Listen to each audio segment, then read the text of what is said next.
नमस्कार दोस्तों, स्वागत है आपका स्टडी फॉर सिविल सर्विसेज में। फ्री वीडियो के लिए चैनल को तुरंत सब्सक्राइब कर लीजिए और नोटिफिकेशन को जरूर ऑन कर लेना। हमारा फ्री वाला टेलीग्राम ये वाला ग्रुप जरूर से जरूर ज्वाइन कर लीजिएगा। दोस्तों, खंड शिक्षा अधिकारी की मुख्य परीक्षा को ध्यान में रखते हुए यहाँ पर मॉडल पेपर्स की एक सीरीज स्टार्ट की गई है स्टडी फॉर सिविल सर्विसेज की ओर से।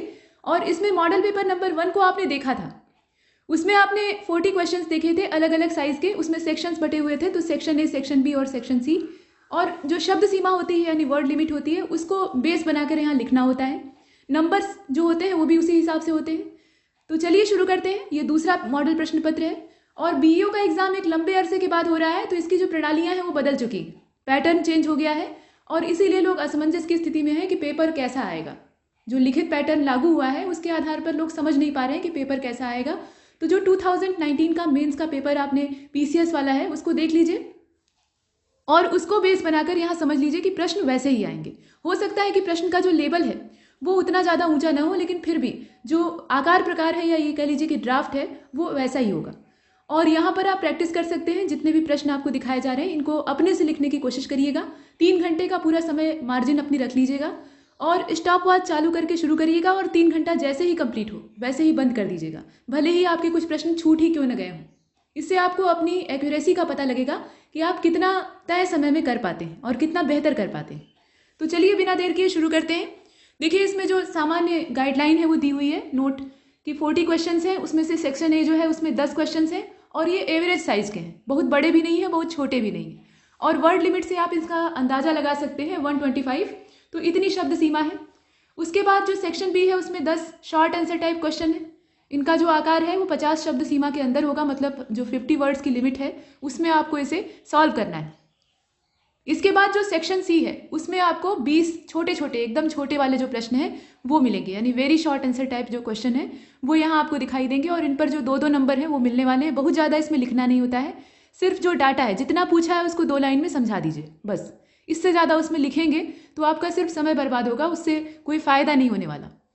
तो चलिए अब देखते हैं सेक्शन ए हमारा क्या कहता है। और उसके अलावा जितने भी इसमें गाइडलाइन दी हुई है, जितना नोट है वो सब आप जानते हैं। जितने भी रिटन एग्जाम होते हैं उसमें सब में ये दिया जाता है। देखिए, सेक्शन ए जो है उसमें 10 क्वेश्चन है और प्रत्येक प्रश्न का 10-10 नंबर है, तो मैक्सिमम किसी को नहीं मिलता है। यहाँ पर आप मतलब जो इसका एकदम एक्यूरेट 10 है वो किसी को नहीं मिलेगा, आप जानते हैं, लेकिन मैक्सिमम इसमें से पाना है आपको। तो मैक्सिमम आप कैसे गेन करेंगे देखिए। इसमें कॉन्ट्रैक्ट फार्मिंग के बारे में पहले वाले क्वेश्चन में पूछा है, तो इस क्वेश्चन के 2 हिस्से हैं, 2 पार्ट हैं, यहाँ आप देख रहे हैं।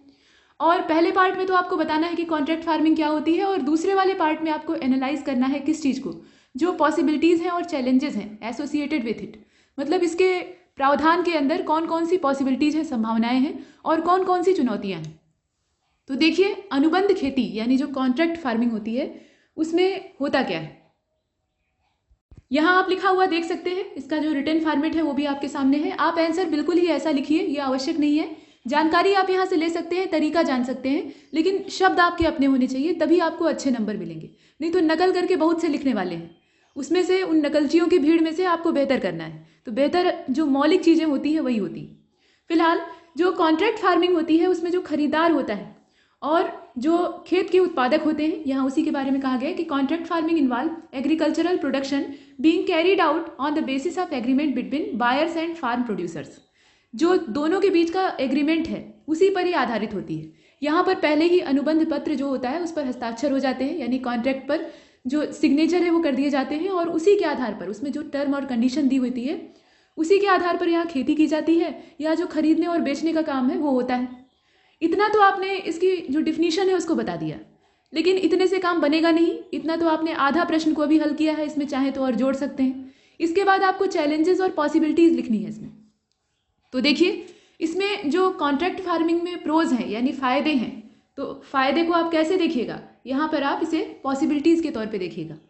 इसमें make small scale farming competitive, मतलब यहाँ जो छोटे स्तर की कृषि होती है उसको ये कम्पिटेटिव बनाता है, उसमें प्रतिस्पर्धा उत्पन्न करता है। तो कंपटीशन जब होता है तो उसमें उन्नति भी होती है। कंपटीशन में एक दूसरे से आगे निकलने की होड़ होती है और सभी बेहतर करना चाहते हैं और इसके चलते जो योग्यता है वो और ज़्यादा विकसित होती है। जैसे आप कम्पिटेटिव एग्जाम्स को ही ले लीजिए, इसमें आप लगातार अच्छा करने का प्रयास करते हैं, अपने जो अदर कम्पिटिटर्स हैं उनसे आगे निकलने की कोशिश करते हैं और इसी प्रयास में आप दिनों ब दिन बेहतर होते जाते हैं। आप खुद ही अनुभव कर रहे होंगे, जब आपने तैयारी को शुरू किया था तब आपकी स्थिति क्या थी और आज आप कितने पानी में हैं। तो बेहतर है। तो वही चीज़ यहाँ भी है। यहाँ कॉन्ट्रैक्ट फार्मिंग जो है, इसमें जो कंपटीशन है वो बढ़ता है और कंपटीशन बढ़ने के फ़ायदे होते हैं। इसके बाद देख लीजिए, it reduces the risk of, यहाँ आप देख रहे हैं, it reduces the risk of production, price and marketing cost. यहाँ पर ये सब चीज़ें क्या होती हैं, रिड्यूस कर जाती हैं यानी घट जाती हैं। सब फायदे हम लोग गिना रहे हैं। पहले फ़ायदा लिखेंगे और उसके बाद जो चुनौतियाँ हैं या जो नुकसान है उसको इसमें रख देंगे। तो इसके बाद आप ये लिख दीजिए कि ensure high production of better quality, मतलब यहाँ जो उत्पादन है एक तो वो ज़्यादा होता है, दूसरा उसकी क्वालिटी अच्छी होती है, ये एक फ़ायदा है। इसके साथ साथ reducing marketing and transaction cost, marketing और ट्रांजेक्शन कॉस्ट भी इससे रिड्यूस कर जाता है। इसके साथ साथ और भी इसमें लिखा जा सकता है, आप चाहे तो और फायदे गिना सकते हैं। Ensure higher production of better quality, financial support in cash and और काइंड एंड टेक्निकल गाइडेंस। अब देखिए यहाँ जो टेक्निकल गाइडेंस है, स्किल की बात की जा रही है, वो फार्मर्स को मिलता है। तो ये फ़ायदा है। जितने फ़ायदे हैं आपने लिख दिए। अब आप चाहिए तो इन्हें पहले लिख दीजिए या बाद में लिख दीजिए, लेकिन प्रश्न में पूछने का जो क्रम है उसी के आधार पर आपको लिखना होता है। तो प्रश्न में पॉसिबिलिटीज़ पहले हैं, चैलेंजेस बाद में है, तो इनको पहले लिखना है। इसके बाद चैलेंजेस को देख लीजिए। यहाँ तक तो हमने बड़ी तारीफ कर दी। चैलेंजेस ये हो सकते हैं कि loss of flexibility to sell alternative buyers. यहाँ जो फ्लेक्सिबिलिटी है अल्टरनेटिव बायर्स को अपने जो प्रोडक्ट है उनको सेल करने वाली, वो घट जाती है, उसमें कमी आ जाती है या वो ख़त्म हो जाती है। तो लचीलापन ख़त्म होता है, तो इससे कठोरता आती है और परेशानी होती है। इसके बाद आप ये लिख सकते हैं कि इन्वायरमेंटल रिस्क होता है। तो इन्वायरमेंटल रिस्क किस बात का होता है? ये इस बात का होता है कि आप एक ही ज़मीन पर, मतलब आपका जो खेत है वो तो अपनी जगह से हिलेगा नहीं, जो आपकी ज़मीन है वही रहेगी, और उसमें आप एक तय फसल को लगातार उगा रहे हैं। मतलब जो आपका खरीदार है वो आपसे कॉन्ट्रैक्ट पर साइन करवाया है और कहा है कि मुझे यही वाला अनाज या यही वाला जो प्रोडक्शन है ये लगातार चाहिए, तो आप वही प्रोडक्शन उससे कर रहे हैं। तो ऐसा होगा कि जो मिट्टी है, मतलब जो सॉयल है, उसके अंदर जो न्यूट्रिएंट्स हैं, जो पोषक पदार्थ है, उसमें कमी आने लगेगी। कहने का मतलब ये है कि कोई खास फसल जो होती है वो खास तत्वों की मांग करती है, तो मिट्टी से उस खास पोषक पदार्थ को वसूलती है और लगातार वही फसल उगाई जाएगी, तो वो पोषक पदार्थ जो है वो मिट्टी से गायब हो जाएगा और इस प्रकार से जो सॉयल है वो धीरे धीरे करके बंजर होने लगेगी। तो यहाँ पर जो इन्वायरमेंटल खराबियाँ हैं या लॉस हैं वो दिखाई देते हैं और उसी के बारे में कहा गया है। मतलब इन्वायरमेंटल रिस्क पैदा हो जाते हैं। लोग कहते हैं ना कि मिश्रित खेती करिए या फसल चक्र का पालन करिए, तो वो इसीलिए कहा जाता है कि मिट्टी को रिचार्ज होने का मौका मिले, लेकिन यहाँ मिट्टी को वो मौका नहीं मिल पाएगा। इसके बाद यहाँ पे अनइक्वल जो बार्गेनिंग पावर है बिटवीन फार्मर्स एंड बायर्स, ये भी एक समस्या है, ये भी एक चुनौती की तरह से हम देख सकते हैं। इसके अतिरिक्त जो लास्ट वाला है उसको देखिए, the government's national agricultural policy envisages promotion of private participation via contract farming and land leasing agreements, ये एक इसमें दिया हुआ है। तो कुल मिलाकर आप जो इसमें कॉन्स हैं और प्रोज हैं, इनको आप चैलेंजेस और पॉसिबिलिटीज़ के तौर पे देख रहे हैं। इसमें अपने तरफ से भी जोड़ सकते हैं, अपने विचारों को जोड़ सकते हैं, कुछ नई चीज़ें आपको पता हो या कुछ लेटेस्ट करंट अफेयर का मुद्दा हो तो उसको इसमें शामिल कर सकते हैं। चलिए नेक्स्ट क्वेश्चन पे चलते हैं। ये 125 वर्ड लिमिट वाले हैं, तो यहाँ प्रश्न दिया हुआ है, साथ में सॉल्यूशन है। देखिए, व्हाट वाज एंग्लिसिस्ट, यहाँ पर पूछा गया है कि what was Anglicist and orientalist.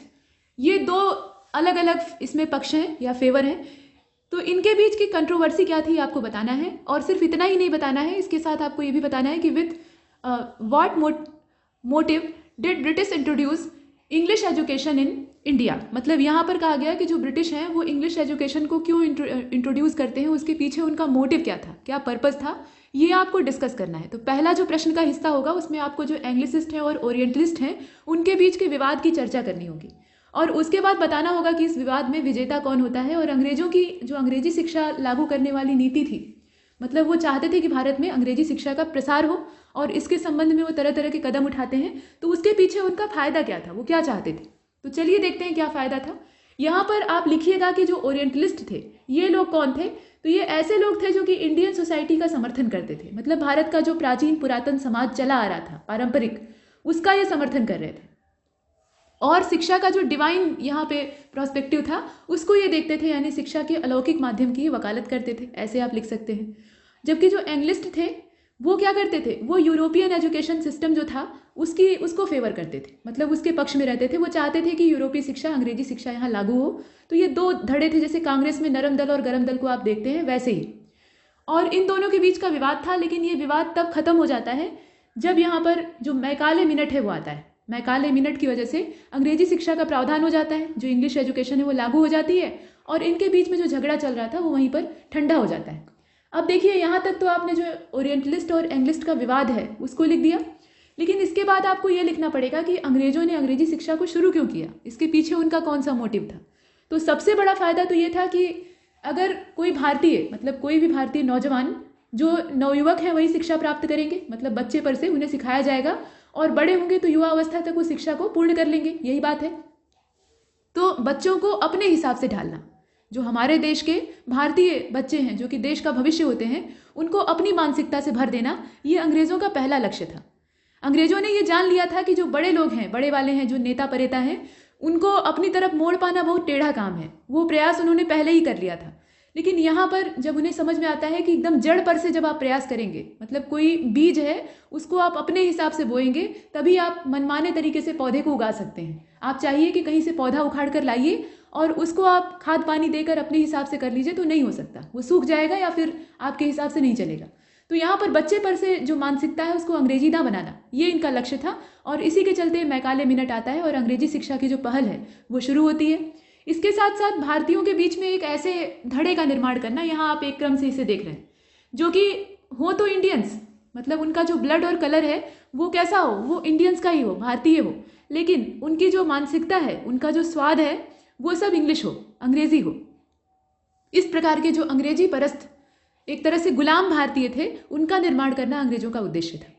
इसके बाद देख लीजिए यहाँ पर आप जो नेक्स्ट है, इसमें ये कहा गया है कि प्रशासन के खर्च महंगे होते जा रहे थे। जो एडमिनिस्ट्रेटिव यहाँ पे एक्सपेंसेस थे वो कैसे थे, बहुत ज़्यादा थे, उसमें बहुत ज़्यादा तामझाम थी और खर्चीला था। और एक बात और है कि जो यूरोपीय थे, मतलब यूरोपियंस थे, खासतौर पे अंग्रेज ही थे, तो उनको नौकरी पर रखना महंगा होता था, क्योंकि वो अपनी सरकार से बढ़िया मात्रा में मुनाफा चाहते थे। जितना वो काम करते थे उसके एवज में उन्हें ऐशो आराम चाहिए होता था, उनकी डिमांड बहुत लंबी चौड़ी होती थी। तो अंग्रेज जो है इससे ऊब चुके थे, उन्हें अपने प्रशासन को फैलाना था और पूरे भारत में लागू करना था। तो उन्होंने क्या किया, भारतीयों को सस्ते मूल्य पर रखना शुरू कर दिया और भारतीय जो लोग थे वो अपने अधिकारों के प्रति इतने न तो सचेत थे और न ही चिल्लाते थे इतने ज़्यादा, और चिल्लाते थे तो उनका दमन कर दिया जाता था। तो ऐसे में उन्हें एडमिनिस्ट्रेटिव सेक्टर में कुछ इंडियंस की ज़रूरत थी, जो कि बिना बोले काम करते रहें, उनके ऊपर चाहे जितना बोझ लादा जाए और बदले में बहुत ज़्यादा जो ऐशो आराम है उसकी डिमांड भी ना करें। तो इसी के चलते उन्होंने अंग्रेजी शिक्षा का प्रावधान किया, क्योंकि इंग्लिश जब वो पढ़ेंगे तभी जो एडमिनिस्ट्रेटिव प्रोसेस है उसको समझ पाएंगे। इसके बाद और भी इसमें फ़ायदे थे अंग्रेज़ों के, जैसे कि यूरोपियन जो पैटर्न था उस पर प्रशासन चलाने के लिए उन्हें क्लर्कों और श्रमिकों की भी आवश्यकता थी। सिर्फ जो ऑफिसर्स थे वही नहीं, ऑफिसर्स वाले लेवल पे तो ये रखते ही नहीं थे, प्रायः उससे दूर ही रखते थे भारतीयों को। लेकिन जो इसमें मजदूर क्वालिटी के लोग थे या जो क्लर्क थे, बाबू टाइप लोग थे, उनको भरने की ज़रूरत थी, क्योंकि कामकाज उन्हीं के सहारे चलता है। देखिए जो प्रशासनिक अमला होता है उसमें अधिकारियों का जो जोर होता है वो तो कम ही होता है, वो ऊपर से आर्डर देते हैं। असली मेहनत कौन करते हैं, जो क्लर्क होते हैं वो करते हैं, उन्हें जितना काम थोपा जाता है वो लगे रहते हैं। तो वही बात है, यहाँ पर जो क्लर्क और श्रमिक हैं उन्हें उनकी आवश्यकता ज़्यादा थी।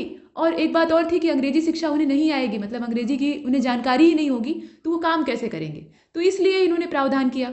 इसके बाद देख लीजिए अंग्रेजी में शिक्षित जो मध्यम वर्ग था यानी मिडिल क्लास था, वो भारतीय पुनर्जागरण का प्रणेता बन जाता है। अब यहाँ पर समस्या ये होती है कि यहाँ तक तो अंग्रेज़ों ने अपना फायदा साधा, लेकिन आप ये कैसे उम्मीद कर सकते हैं कि आप किसी को आधुनिक शिक्षा दे रहे हैं तो वो आपका गुलाम ही बन जाएगा।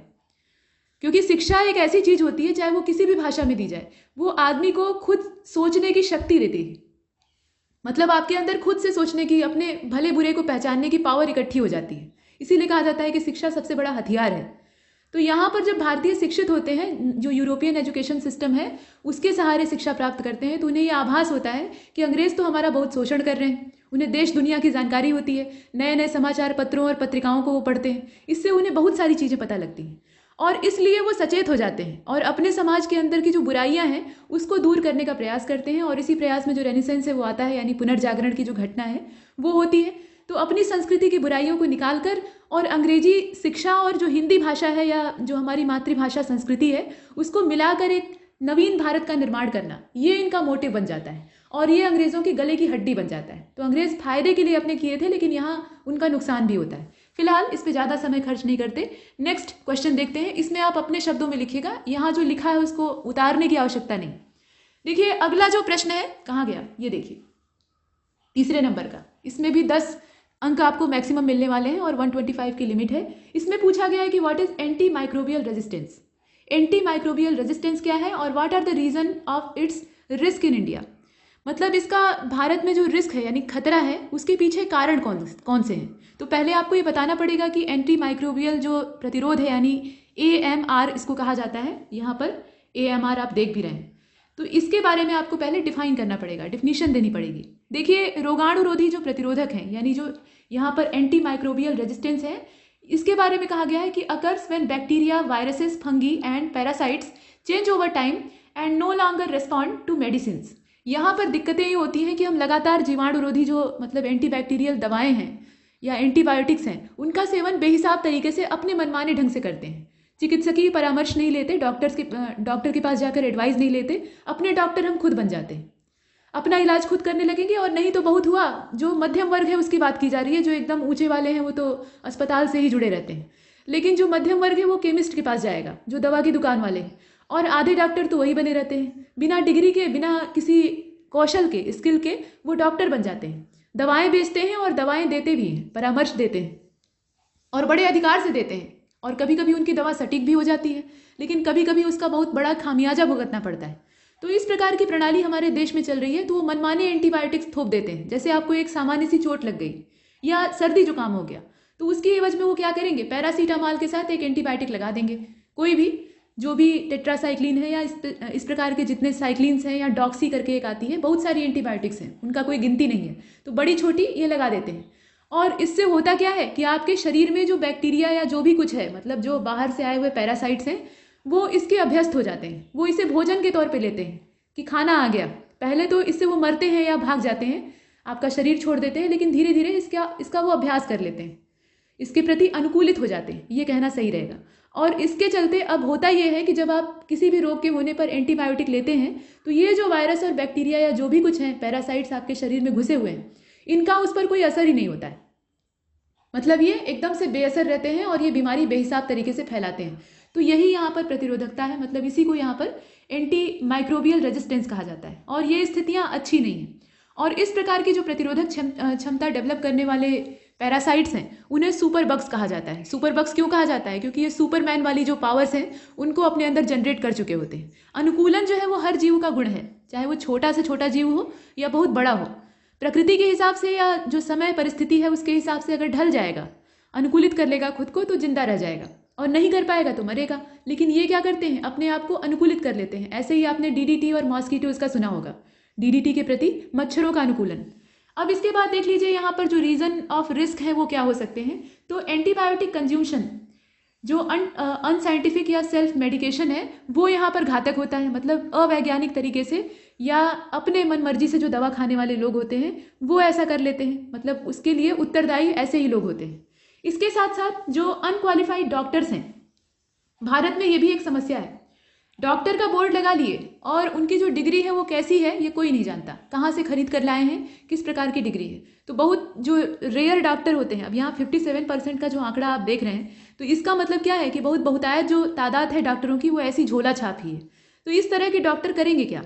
ये सामान्य दवाओं को जानते हैं कि अच्छा घाव हुआ है या चोट लगी है या सिर में दर्द हो रहा है, सर्दी जुकाम हुआ है या कोई भी इस तरह की समस्या है, तो एंटीबायोटिक, पैरासीटामॉल या पेन किलर्स दे दो, वो ठीक हो जाएगा। और ऊपर से कोई मलहम लगाने को दे दो, तो वो अपने व्यवहारिक ज्ञान का यहाँ इस्तेमाल करते हैं। और ये जो अनसाइंटिफिक मेथड होता है ये यहाँ पर घातक है। तो WHO की रिपोर्ट है कि जो 57% डॉक्टर हैं उनके पास किसी भी प्रकार की फॉर्मल डिग्री नहीं है। ये एक बड़ी गंभीर स्थिति है। इसके बाद देख लीजिए जो थर्ड वाला है, इसमें कहा गया है कि social practices like mass bathing, जो कुंभ मेला है, इसमें भी संचार होता है इस प्रकार के जो सुपर बग्स होते हैं उनका। उसके बाद देख लीजिए unscientific use of antibiotics, example के तौर पे यहाँ पोल्ट्री वाला आप देख सकते हैं। तो ये नमूना है, अनसाइंटिफिक मेथड तो गले की हड्डी है ही है। इसके बाद influences from pharma industry dumped into reverse, जो फार्मास्यूटिकल इंडस्ट्रीज का कचरा होता है, मतलब दवाई वाला कचरा होता है, रासायनिक कचरा, वो रिवर्स में डाल दिया जाता है, नदियों में डाल दिया जाता है। नदियों में ही बहाते हैं कचरा, तो वहाँ से क्या होता है कि बैक्टीरिया इन्हें खाते रहते हैं और इनके प्रति अपना अनुकूलन बना लेते हैं और उसके बाद वो संक्रमित करते हैं। तो वो बीमारी एंटीबायोटिक्स से या इस प्रकार के रोग प्रतिरोधक चीज़ों से ठीक नहीं होती। तो यहाँ तक हम लिख सकते हैं सॉल्यूशन क्या हो सकता है। तो सॉल्यूशन ये हो सकता है कि नेशनल हेल्थ पॉलिसी जो 2017 वाली, इसमें हाईलाइट किया गया था कि the problem of antimicrobial resistance and calls for effective action to address it. मतलब उस समय इसे रेखांकित किया गया कि ये समस्या है और इसे दूर करने की आवश्यकता है। तो इसी के चलते यहाँ पर जो इसके गाइडलाइन है वो जारी किए जाते हैं। National action plan on AMR resistance, जो नेशनल एक्शन प्लान है वो 2017 से ही चल रहा है, 2021 तक इसका जो पूरा फिनिशिंग की डेट है वो दी हुई है। इसके बाद a separate schedule H1 has been incorporated in drug and cosmetic rules to regulate the sale of antimicrobial in the country. इस प्रकार से तरह तरह के प्रयास तो चल रहे हैं, लेकिन अभी भी ये जो धड़ल्ले से दवाएं देने का प्रोसेस है, मतलब मनमानी दवा थोप दो, रोगी ठीक होना चाहिए, उसका जो तत्कालिक रोग है वो दूर होना चाहिए, भविष्य की बाद में देखा जाएगा, ये वाली जो मानसिकता है ये घातक है। तो इससे निजात पाने की आवश्यकता है। इसके बाद नेक्स्ट 4th नंबर का क्वेश्चन देखिए। यहाँ पर कहा गया है कि India is an indestructible union, या इसको आप इस तरह से लिखिए, ये संवैधानिक वाक्य है, उसी को यहाँ सीधा सीधा इस्तेमाल कर दिया गया है। तो कहा गया है कि India is an indestructible union of destructible state, और इसी पर आपको डिस्कस करना है। एक वाक्य आपको दे दिया, आपका काम बढ़ा दिया, 125 वर्ड में इसको फैलाइए। तो चलिए फैला देते हैं। यहाँ पर ये BR अम्बेडकर का कथन था, मतलब बाबा साहेब अम्बेडकर जो थे, इनका नाम चेंज हो गया है, अम्बेडकर से आम्बेडकर हो गया है, तो उसको आप याद रखिएगा। यहाँ पर इनका कथन था कि India is an indestructible union because state in India do not have right to secede from unions. मतलब यहाँ पर जो राज्य है उन्हें यूनियन से, यानी केंद्र से, जो संघ है उससे अलग होने का अधिकार नहीं है। इस प्रकार से आप लिख सकते हैं, या जो अम्बेडकर जी का कथन था उसको आप डायरेक्ट भी यहाँ इस्तेमाल कर सकते हैं। ये आवश्यकता नहीं है कि आप डायरेक्ट ऐसा ही लिखिए जैसा यहाँ लिखा हुआ है, बिल्कुल इसकी ज़रूरत नहीं है। तो इसमें आप लिख दीजिएगा कि जो BR अम्बेडकर थे उन्होंने कहा कि ये अविनाशी संघ है, मतलब भारत का जो संघ है वो कैसा है, ये नष्ट नहीं होने वाला है, और यहाँ पर राज्य जो है वो संघ से अलग नहीं हो सकते, यानी ये संघ है पूरा और केंद्र के पास ज़्यादा पावर है, राज्य जो है उससे अलग होना भी चाहे तो भी नहीं हो सकते। और जो आर्टिकल नंबर 3 है उसमें राज्यों की ध्वंसशील प्रकृति को दर्शाया गया है। तो यहाँ पर जो आर्टिकल 3 के प्रावधान है उसको आप लिख दीजिएगा, आपका काम बन जाएगा, और उसी को यहाँ दिया गया है। इसमें कहा गया है कि जो नाम होता है या बाउंड्रीज होती हैं या एरिया होता है राज्यों का, वो केंद्र अपने मनचाहे तरीके से उसको तोड़ मरोड़ सकता है, यानी परिवर्तित कर सकता है, नाम बदल सकता है या उनकी एरिया में चेंज कर सकता है, सीमाओं का परिवर्तन कर सकता है, ये सब। और इसमें जो स्टेट होती है यानी राज्य होता है उसकी परमिशन की आवश्यकता नहीं होती। अभी हाल में आप एक उदाहरण इसमें डाल सकते हैं, जैसे जम्मू कश्मीर और लद्दाख वाला जो है, मतलब 2 UTs वहाँ बना दी गई, तो यहाँ राज्य की परमिशन इतनी अनिवार्य नहीं होती है। इसके साथ साथ ये भी आप लिख सकते हैं, यहाँ एग्जाम्पल दे दीजिएगा, और एग्जाम्पल दिया भी है, यहाँ आप देख रहे हैं। एग्जाम्पल के तौर पे जो जम्मू कश्मीर राज्य था उसमें 2 UTs यहाँ डेवलप हो जाती, तो ये सब केंद्र का फैसला है, उसमें कोई हस्तक्षेप नहीं कर सकता। इसके साथ साथ यहाँ पर आप लिख सकते हैं कि आर्टिकल नंबर 3 जो है उसके हिसाब से राज्यों में लाया गया जो कोई भी चेंज है, स्टेट में अगर कोई चेंज लाया जाता है तो वह संविधान संशोधन में नहीं आएगा, मतलब वहाँ पे किसी भी प्रकार के अमेंडमेंट की ज़रूरत नहीं होती है। और इसलिए जो आर्टिकल नंबर 368 है उसकी प्रक्रिया की आवश्यकता भी नहीं है, मतलब इसके लिए इसके प्रोसेस की कोई रिक्वायरमेंट नहीं है। इसके साथ साथ आप ये लिख सकते हैं कि यद्यपि जो अनुच्छेद 3 है यानी आर्टिकल नंबर 3 है उसके तहत अगर कोई विधेयक है, मतलब कोई बिल है, तो उसको राष्ट्रपति की पूर्व सिफारिश के बाद ही संसद में यानी पार्लियामेंट में लाया जा सकता है, और राष्ट्रपति इन प्रस्तावों से संबंधित जो राज्य विधानसभाएं हैं उन्हें संदर्भ लेते हैं, मतलब उसका रेफरेंस लेकर काम करते हैं। अब देखिए यहाँ पर जो राज्य विधानमंडल होते हैं, यहाँ पर जो स्टेट लेजिस्लेचर होता है, यहाँ आप देख रहे हैं, तो इनकी मर्जी को मानने के लिए जो केंद्र है या राष्ट्रपति है वो बाध्य नहीं होते। मतलब ऐसा नहीं कि इन्होंने सुझाव दिया तो वो मानेंगे ही, अच्छा लगेगा तो मानेंगे, नहीं अच्छा लगेगा तो उसको नकार देंगे, एक तरफ कर देंगे, ये बात है। तो सारी पावर एक तरीके से केंद्र के पास है।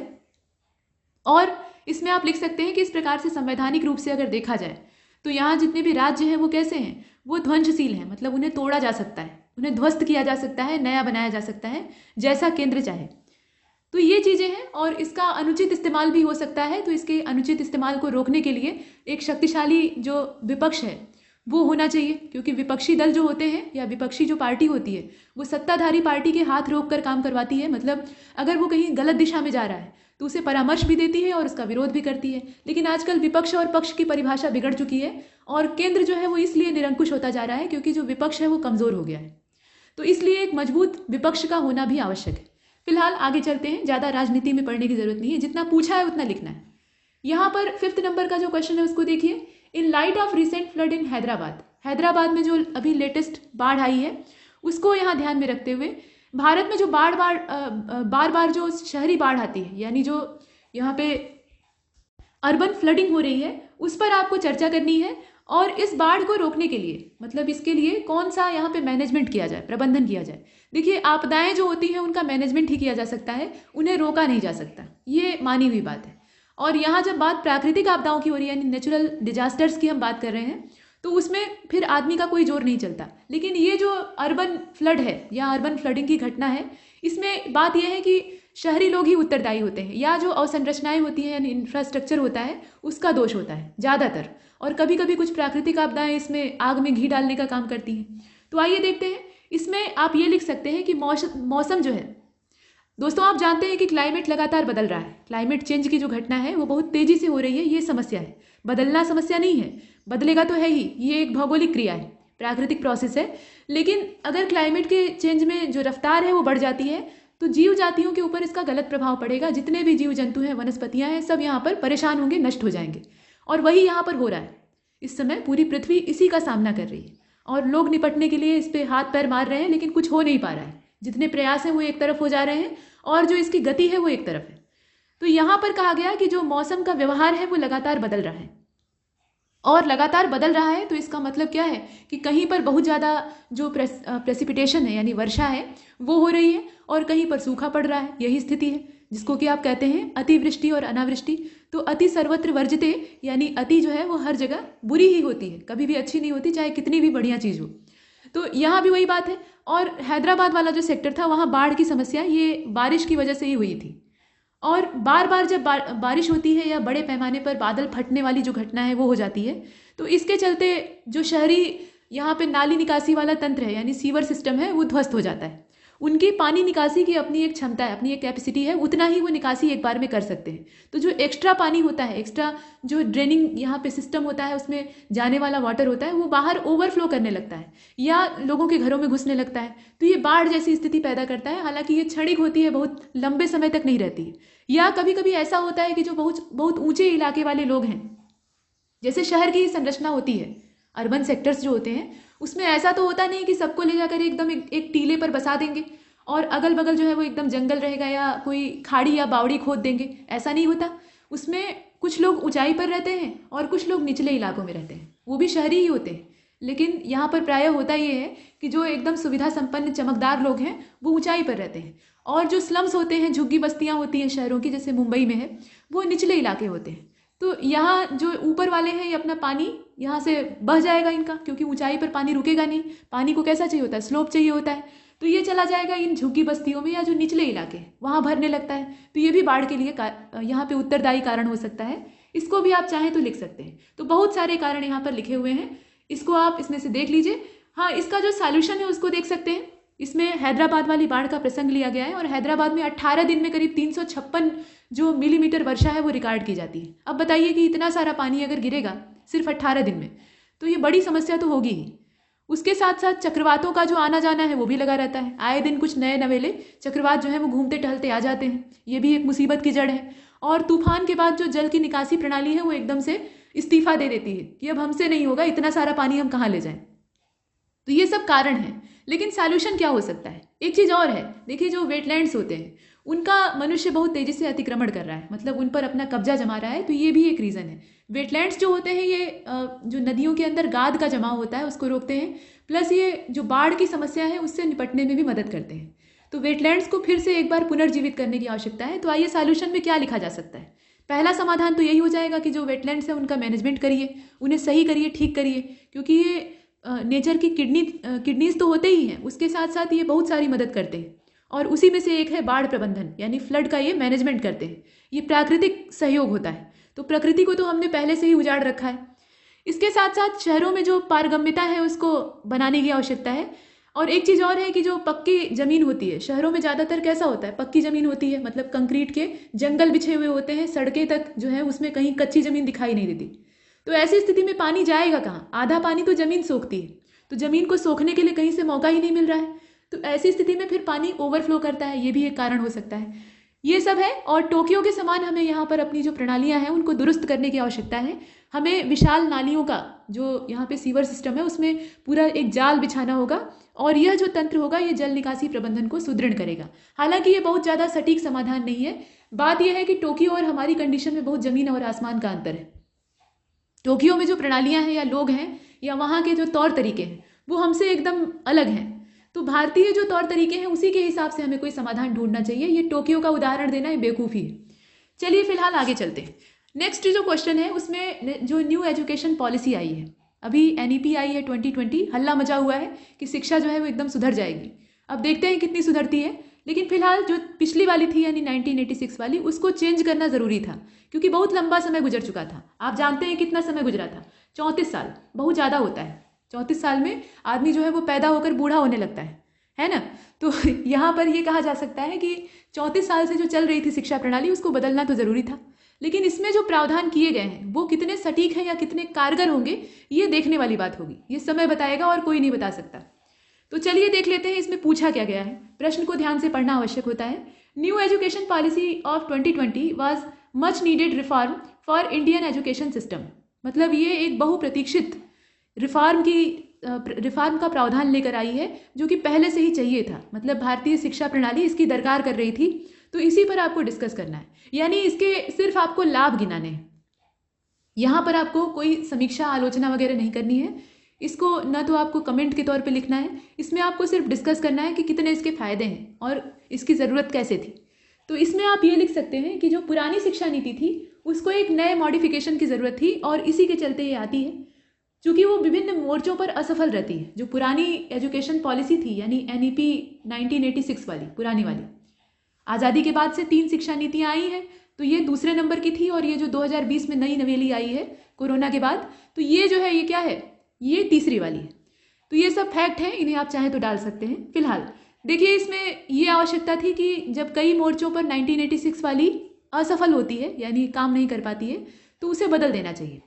अब ऐसा नहीं है कि 1986 वाली जो है वो बेकार है, वो भी अच्छी थी। उसको भी बनाने वाले कोई अनपढ़ लोग तो थे नहीं, बहुत बड़े बड़े जानकार या विद्वान लोगों ने ही बनाया था, जो सक्षम लोग थे। लेकिन समय बदल गया है और समय बदलने के साथ साथ जो पद्धतियां हैं उनको चेंज करना ज़रूरी होता है। तो वही बात यहाँ पर कही जा सकती है। तो यहाँ ये कतई मत लिखिएगा कि 1986 वाली में बहुत सारे दुर्गुण थे या दोष थे, ऐसा कुछ नहीं है। वो उस समय के हिसाब से थी, उस समय ऐसी ही डिमांड थी। तो आप ये लिख दीजिएगा कि समय के साथ इसमें मॉडिफिकेशन की ज़रूरत थी, क्योंकि जब समय बदलता है तो जो ज्ञान और विज्ञान को सीखने का तरीका होता है उसको हमें चेंज कर देना चाहिए। अब आइए देखते हैं इसमें क्या हो सकता है। जो नई एजुकेशन पॉलिसी आई है, स्कूल लेवल पर क्या किया गया कि 100% जो सकल नामांकन अनुपात है यानी ग्रॉस इनरोलमेंट रेशियो है, एलिमेंट्री लेवल की बात की जा रही है, उसके बारे में कहा जा रहा है कि ये प्राप्त हुआ, लेकिन सीखने का जो प्रतिफल है उस पर कम ध्यान दिया गया। ये पुरानी वाली शिक्षा नीति के बारे में कहा जा रहा है कि नामांकन तो अच्छे खासे हुए, जो स्कूल में नाम लिखाने की प्रथा है वो खूब चली घर घर जाकर कि जब तक अनपढ़ है इंसान नहीं रुकेगा यह अभियान, या आओ चले स्कूल, इस प्रकार से जो स्लोगन है, नारे हैं वो लगते हैं और प्रयास भी होते हैं। जो प्राइमरी स्कूल है या जूनियर हाई स्कूल है सरकारी वाले, वहाँ खूब अच्छा नामांकन रजिस्टर तैयार हो जाता है। लेकिन बच्चे कितने स्कूल में आते हैं, और ऊपर से चल गया मिड डे मील, तो मिड डे मील खाने के लिए, खिचड़ी खाने के लिए और दलिया खाने के लिए बच्चे आते थे कटोरा लेकर, और उसके बाद स्कूल की खिड़की से जंप करके भाग जाते थे। ये प्राइमरी स्कूलों का आम दृश्य होता था। तो ये बदहाल जो शिक्षा प्रणाली थी इसको दुरुस्त करने की ज़रूरत है। इसके बाद देख लीजिए, यहाँ पर आप लिख सकते हैं कि विभिन्न स्तरों पर खामियां थी। तो प्रश्न का जो मॉडल है, यहाँ पर जो मॉडल आंसर आप देख रहे हैं, ये बहुत ज़्यादा उपयुक्त नहीं है। उपयुक्त इसलिए नहीं है क्योंकि इसमें हम कर क्या रहे हैं, 1986 वाली में दोष निकाल रहे हैं। यहाँ हमें किसी में दोष नहीं निकालना है, हमें जो 2020 वाली है उसके फ़ायदे गिनाने हैं। तो उसमें जितने प्रावधान हैं उसको आप इसमें डाल सकते हैं, फ्लो चार्ट के माध्यम से डाल सकते हैं या बुलेट पॉइंट्स के जरिए डाल सकते हैं। जितने भी प्रावधान उसमें किए गए हैं उसको इसमें लिख दीजिएगा, आपका काम हो जाएगा। वैसे इसका ढांचा आप देख ही रहे हैं कि no Indian institute in top 100, मतलब जो टॉप 100 वाली लिस्ट थी, ये QS यूनिवर्सिटी रैंकिंग के द्वारा जारी की जाती है। तो इसमें कोई भी भारतीय विश्वविद्यालय जो है वो जगह नहीं बना पाता है। तो इसके पीछे रीज़न क्या है कि हम कहीं ना कहीं तो चूक कर रहे हैं, और चूक कर रहे हैं तो उसको सुधारने की आवश्यकता है, और वही यहाँ पर किया गया है। तो ये सब चीज़ें हैं। Therefore new education policy was introduce to reorient our education system to need of present century, some changes include, मतलब यहाँ पर क्या किया गया, जो नई एजुकेशन पॉलिसी थी उसको ले आने की आवश्यकता महसूस हुई क्योंकि इतनी सारी समस्याएं खड़ी हो रही थी। क्यों लाया गया ये बताया जा रहा है, जबकि ये पूछा नहीं गया है कि क्यों लाया गया। आपको सीधा सीधा जो NEP 2020 है उस पर डिस्कस करना है, तो आप चाहें तो इतना निकाल भी सकते हैं, इसकी इतनी ज़्यादा आवश्यकता नहीं है, या संक्षेप में चाहें तो लिख सकते हैं 2 लाइन में। जो मूल बात है उसको लिखिए, प्रश्न को ध्यान से पढ़िए और उसी के हिसाब से चलिए। तो यहाँ से आपका काम शुरू होता है, यहाँ से आपको लिखना है। देखिए, जो स्कूल सिस्टम है या एजुकेशनल सिस्टम है स्कूल का, उसमें यूनिवर्सलाइजेशन किया गया, यानी इसका सार्वभौमिकीकरण किया गया। और इसमें जो ग्रॉस इनरोलमेंट रेशियो है उसको 100% preschool to secondary level यहाँ पर करने का प्रावधान है 2030 तक। आप जानते हैं कि SDG जो चल रहा है, यानी सस्टेनेबल डेवलपमेंट गोल का जो इस समय चल रहा है, अब 10 साल का समय बचा भी है। 2020 इस समय चल रहा है और 2030 में हमें कंप्लीट करना है।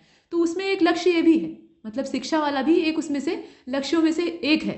उसमें 17 है टोटल जो गोल्स हैं, तो एक गोल ये है, और उस गोल को अचीव करने के लिए ज़रूरी है कि जो ग्रॉस इनरोलमेंट रेशियो है उसको 100% किया जाए। और 100% सिर्फ दिखाने के लिए नहीं किया जाए, बल्कि स्किल डेवलप की जाए, जो लोग वहाँ हैं वो पढ़ें और पढ़कर सीखें। इसके बाद जो 10+2 सिस्टम था उसको चेंज कर दिया गया, ये तो जाहिर बात है, 5+3+3+4 वाला। इसके बाद आप देख रहे हैं कि vocational education to start from class 6 with internship, यहाँ जो व्यावसायिक शिक्षा है उसको बढ़ावा दिया गया और उसके साथ साथ इंटर्नशिप का प्रावधान किया गया ताकि कौशल विकास भी हो सके। साथ ही साथ teaching up to at least grade 5 to be in mother tongue, मतलब यहाँ पर जो कक्षा 5 तक की पढ़ाई है वो मातृभाषा वाले लेवल पर होनी चाहिए, या रीजनल लैंग्वेज का भी उसमें इस्तेमाल कर सकते हैं। जो अंग्रेजीदा पैटर्न यहाँ चल रहा था मशीनीकृत, उसको दूर करने के लिए यहाँ पर, दूर तो नहीं करना है क्योंकि दूर कर देंगे तो विकसित नहीं हो पाएंगे, लेकिन हाँ उसको भी तवज्जो देते हैं और साथ में ये जो अपनी मातृभाषा वाला सेक्टर है इसको भी साथ साथ मजबूत करके चलते हैं। तो ये प्रावधान है। और हायर एजुकेशन में क्या किया गया, तो हायर एजुकेशन में बहुत सारे प्रावधान है, जैसे कि gross enrolment ratio in higher education to be raise 50% by 2035, यहाँ 2035 तक ये जो इनरोलमेंट का रेशियो है हायर एजुकेशन में उसको 50% करने का टारगेट। इसके अलावा multi disciplinary education and research universities, ये जो मेरू है एकीकृत संस्था, इसकी स्थापना की जाएगी, ये प्रावधान है उच्च शिक्षा के क्षेत्र में। National research foundation will be created as an apex body, यहाँ पर जो नेशनल रिसर्च फाउंडेशन है इसको एक एपेक्स बॉडी के तौर पे क्रिएट किया गया है for fostering a strong research culture and binding research capacity across higher education. देखिए, जो हायर एजुकेशन होती है, चाहे वो आर्ट सेक्टर वाली हो, मतलब आर्ट स्ट्रीम की हो, साइंस स्ट्रीम की हो, या कॉमर्स की हो, या कुछ भी हो, टेक्निकल हो या मेडिकल की हो, उसमें कौशल विकास एक महत्वपूर्ण मुद्दा अब आ गया है। क्योंकि दिक्कत ये हो रही थी कि पहले की जो एजुकेशन पॉलिसी थी या सिस्टम था, उसमें जितने लोग पढ़कर निकल रहे थे उसमें से अधिकतर बेरोजगारों की भीड़ में इकट्ठे हो जा रहे थे, मतलब बेरोजगारों की लाइन में खड़े हो जा रहे थे। उनके पास डिग्रियां तो होती थी लेकिन वो अकुशल होते थे, स्किल उनके पास नहीं होती थी या योग्यता ही नहीं होती थी। जो उन्होंने पढ़ाई की है वही ठीक ढंग से नहीं की है।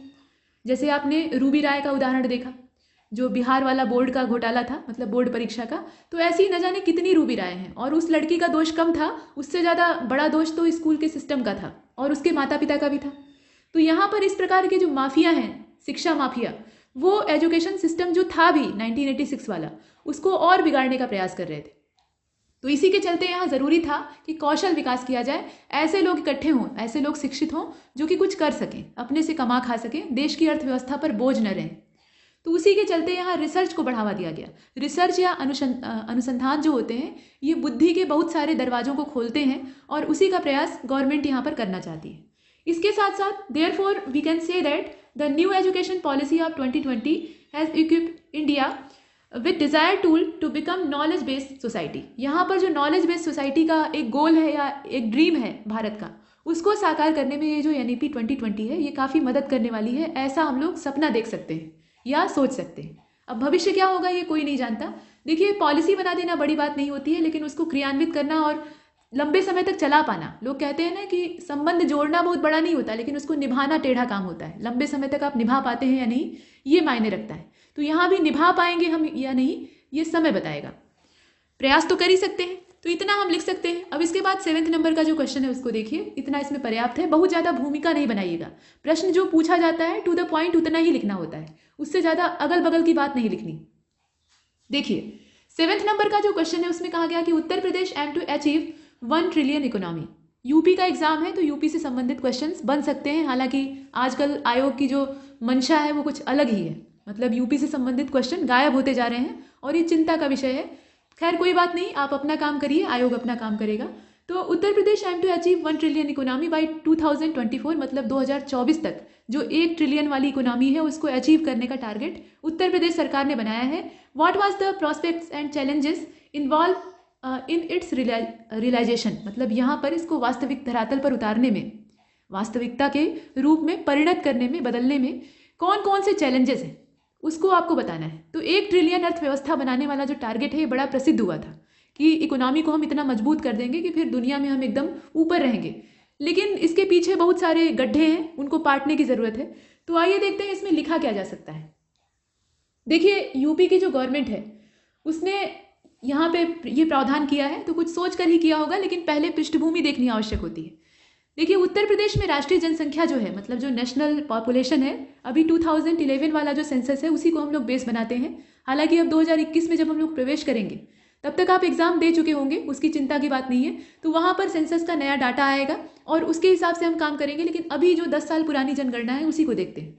तो यहाँ पर कहा गया कि 16% लोग जो है जनसंख्या का, मतलब पूरे ऑल ओवर इंडिया का 16% लोग जो है वो यूपी में निवास करते हैं, यानी तादाद बहुत अच्छी खासी है।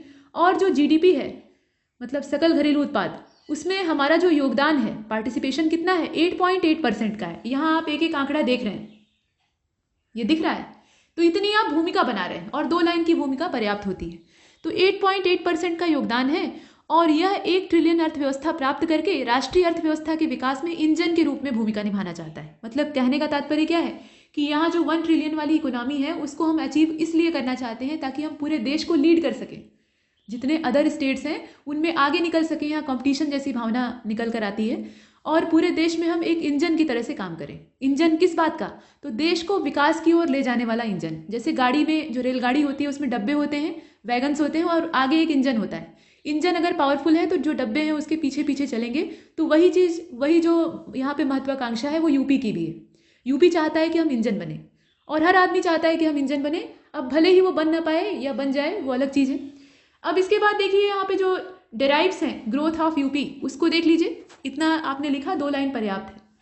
यहाँ पर आप लिखिएगा कि डेमोग्राफिक डिविडेंड फॉर यूपी ये कितना है, ये 49% है। जो डेमोग्राफिक डिविडेंड है ये यूपी का 49% है। Population of Uttar Pradesh is between 15 to 49 as.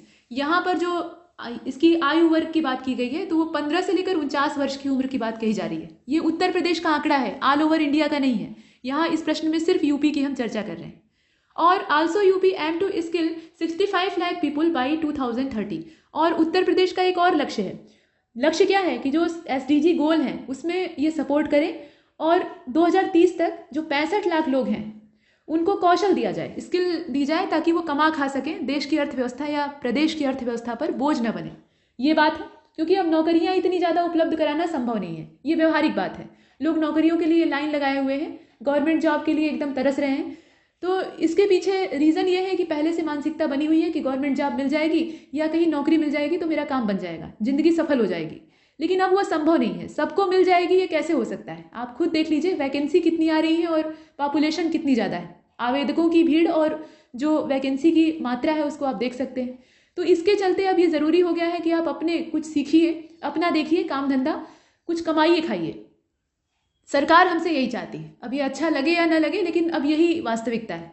तो देखिए यहाँ ये आप लिख सकते हैं कि 15 से 49 वर्ष के बीच की जो आयु वाले लोग हैं वो इसका हिस्सा हैं और 65 लाख लोगों को कौशल देना ये सरकार का लक्ष्य है। इसके अलावा जो MSME सेक्टर है उसके बारे में अगर कहा जाए तो 14%, पूरे भारत का यहाँ डाटा है या आंकड़ा है, उसमें 14% जो MSME सेक्टर के प्रावधान है या लोग हैं वो उत्तर भारत में उपलब्ध है, यानी उत्तर प्रदेश में मौजूद है। ऐसे आप लिखिएगा कि संपूर्ण भारत जो है, मतलब पूरा इंडिया, उसमें MSME का जो 14% है वो यूपी में ही है। इस प्रकार से लिख दीजिएगा। इसके अलावा आप ये लिख सकते हैं कि 1 डिस्ट्रिक्ट 1 प्रोडक्ट वाली जो यहाँ पे पहल चल रही है वो सार्थक कदम है इस दिशा में, 1 ट्रिलियन वाली दिशा में। इसके अलावा जो डिफेंस कॉरिडोर रक्षा गलियारा है उसके बारे में आप लिख सकते हैं। एक्सप्रेस वे जो है वो भी इसमें भूमिका निभाते हैं। और ये सब चीज़ें क्या करती हैं, जो इन्वेस्टर्स हैं, मतलब जो इसमें निवेश करने वाले लोग हैं, उनको अपनी ओर आकर्षित करते हैं, यूपी की ओर आकर्षित करते हैं। ये भी एक बड़ी बात होती है। तो ये सब चीज़ें हैं। इसके अलावा व्यवसाय करने में आसानी, जो ईज ऑफ डूइंग बिजनेस वाली बात कही जाती है, निवेश मित्र पोर्टल है, इसके अलावा इन्वेस्ट यूपी है। इस प्रकार की पहल, ये सब मुहिम जो है सरकार के द्वारा चलाई जा रही है। तो इसके पीछे उद्देश्य क्या है? वही 1 ट्रिलियन वाला जो टारगेट है उसको अचीव करना। चुनौतियाँ क्या हो सकती हैं? तो चुनौतियाँ ये हैं, देखिए अभी तक तो हमने सिर्फ तारीफ की है, अभी चैलेंजेस देखिए। तो लो वर्क फोर्स पार्टिसिपेशन रेट, ये सबसे बड़ी चुनौती है। मतलब जो कार्यबल की भागीदारी दर है वो बहुत कम है। और कितनी कम है तो आप इसमें देख सकते हैं 32.9%। मतलब कितनी पॉपुलेशन है उसके हिसाब से आप देखिएगा तो ये रत्ती भर भी नहीं है। उसके बाद आप देखिए कि मानव पूंजी कौशल में कमी है, यानी जो लो स्किल ह्यूमन कैपिटल है वो यहाँ पर मौजूद है। और mainly manual workers and semi skilled, मतलब यहाँ पे अर्धकुशल जो कामगार हैं वही मिलते हैं। स्किल का अभाव है और इसीलिए स्किल डेवलपमेंट पे इतना ज़्यादा जोर दिया जा रहा है। इसके साथ साथ जनसंख्या और संसाधन दोनों का जो अनुपात है वो आपस में मैच नहीं करता है। मतलब जो पॉपुलेशन है और जो रिसोर्सेज हैं उनका जो अनुपात है, रेशियो है, वो बराबर नहीं है। थोड़ा बहुत 19-20 चलता, लेकिन यहाँ बहुत बड़ा गैप है। कहने का मतलब ये है कि पॉपुलेशन ज़्यादा है और रिसोर्सेज कम है। इसके बाद जो गैर समावेशी विकास पद्धति है वो भी उत्तरदायी है। मतलब यहाँ पे जो डेवलपमेंट का पैटर्न है उसी में बहुत सारे खोट हैं, बुराइयाँ हैं। और देख लीजिए अर्थव्यवस्था का जो आकार है, अगर वर्तमान में देखा जाए तो उत्तर प्रदेश का वर्तमान जो राज्य सकल घरेलू उत्पाद है, यानी जीडीपी की बात की जा रही है, वो 0.234 ट्रिलियन है। मतलब इतनी हमारी वाजिब स्थिति है, वर्तमान स्थिति है। और कोविड-19 की अगर चर्चा की जाए तो ये तो पूछने वाली ही बात नहीं है। पूरे दुनिया को इसने हिला कर रखा हुआ है। तो यूपी क्या चीज़ है? मतलब पूरी दुनिया के आगे यूपी क्या चीज़ है, ये आप मान ही लीजिए। तो ऐसी स्थिति में अर्थव्यवस्थाएं सभी खस्ता हाल हैं, चाहे वो महाशक्ति अमेरिका हो, चीन हो, या जो भी देश है, और हमारा देश भी उसी में शामिल है। तो यहाँ ये सबसे बड़ा संकट है। और इस प्रकार की जो आपदाएं आती हैं, चाहे वो प्राकृतिक आपदा हो या वायरस जनित आपदा हो, ये भी प्रकृति का ही कोप है। तो इसके चलते अर्थव्यवस्थाओं पे एक संकट तो आता ही है। लेकिन कुल मिलाकर उत्तर प्रदेश सरकार काफ़ी ज़्यादा यहाँ आत्मविश्वास से भरी हुई है। तो उसका कहना है कि हम इससे उबर जाएंगे और अपने उद्देश्य की ओर हम तेजी से कदम बढ़ाएंगे। मतलब उबरने के लिए यहाँ समितियों का गठन होगा, प्रयास किए जाएंगे और अंत में हम अपने विकास पथ पर आगे बढ़ेंगे। तो सकारात्मक चीज़ यहाँ लिखनी है आपको, उसी के साथ अंत करना है। 8वें नंबर का क्वेश्चन देखिए, यहाँ पर कहा गया है कि what were the contribution of वैदिक लिटरेचर या वैदिक literature in field of science, geography and medicine. मतलब जो वैदिक साहित्य है उसके बारे में कहा जा रहा है कि उसका कौन सा कंट्रीब्यूशन है साइंस के सेक्टर में, ज्योग्राफी में और उसके साथ साथ मेडिसिन में। इन क्षेत्रों में, चूंकि ये साइंटिफिक क्षेत्र हैं जितने भी हैं, ज्योग्राफी में भी आधा हिस्सा साइंस का ही होता है और मेडिसिन वाला तो पूरा पार्ट एक साइंस का ही छोटा हिस्सा है, आप जानते हैं। तो आप इसको मोटे तौर पे ऐसे कह सकते हैं कि जो वेदों का अध्ययन है या वैदिक लिटरेचर है, वैदिक साहित्य है, वो किस प्रकार से विज्ञान के क्षेत्र में, विज्ञान के अलग अलग क्षेत्रों में अपना रोल प्ले करता है। तो दोस्तों हम जानते हैं कि जो भारतीय संस्कृति है उसमें पहले से ही ज्ञान और विज्ञान का समावेश है। जो हमारा पुरातन ज्ञान था, नॉलेज था, या साइंस का जो नॉलेज था, साइंटिफिक नॉलेज था, वो दोनों ही बहुत ज़्यादा हाई क्वालिटी का था। अब ये बात अलग है कि समय के साथ साथ वो धूमिल होता गया, उस पर एक मिट्टी की परत चढ़ती गई, उसे कुचल दिया गया और जो विदेशी हैं वो हमसे आगे निकल गए। तो जो पुराना ज्ञान था, पुरानी जानकारियाँ थी, या पुराने लोग थे जिन्होंने सिद्धांतों को, अलग अलग जो प्रिंसिपल्स हैं या हाइपोथेसिस हैं उन्हें दिया, उनका जिक्र आप यहाँ कर देंगे तो बेहतर रहेगा। तो इसको आप लिख कैसे सकते हैं? अपने तरीके से लिखिएगा, यहाँ सिर्फ एक हिंट दिया जा रहा है। जो वैदिक साहित्य है उसमें संस्कृत में हिंदू धर्म के प्राचीन लेखन है। मतलब ज़्यादातर जो लैंग्वेज है वो कौन सी है? संस्कृत है। और इसमें आप कह सकते हैं कि वैदिक साहित्य की जो रेंज है, पहले तो आपको ये बताना पड़ेगा कि कौन से वैदिक साहित्य हैं। वैदिक साहित्य की भी कुछ डिफिनीशन होगी ना, तो डिफिनीशन आप यहाँ देख लीजिए। देखिए ये वाला है 8वें नंबर का क्वेश्चन। यहाँ पे आपका क्वेश्चन है, जो ज़्यादा काले अक्षर में है और थोड़ा कम काले अक्षर में है तो वो आंसर है।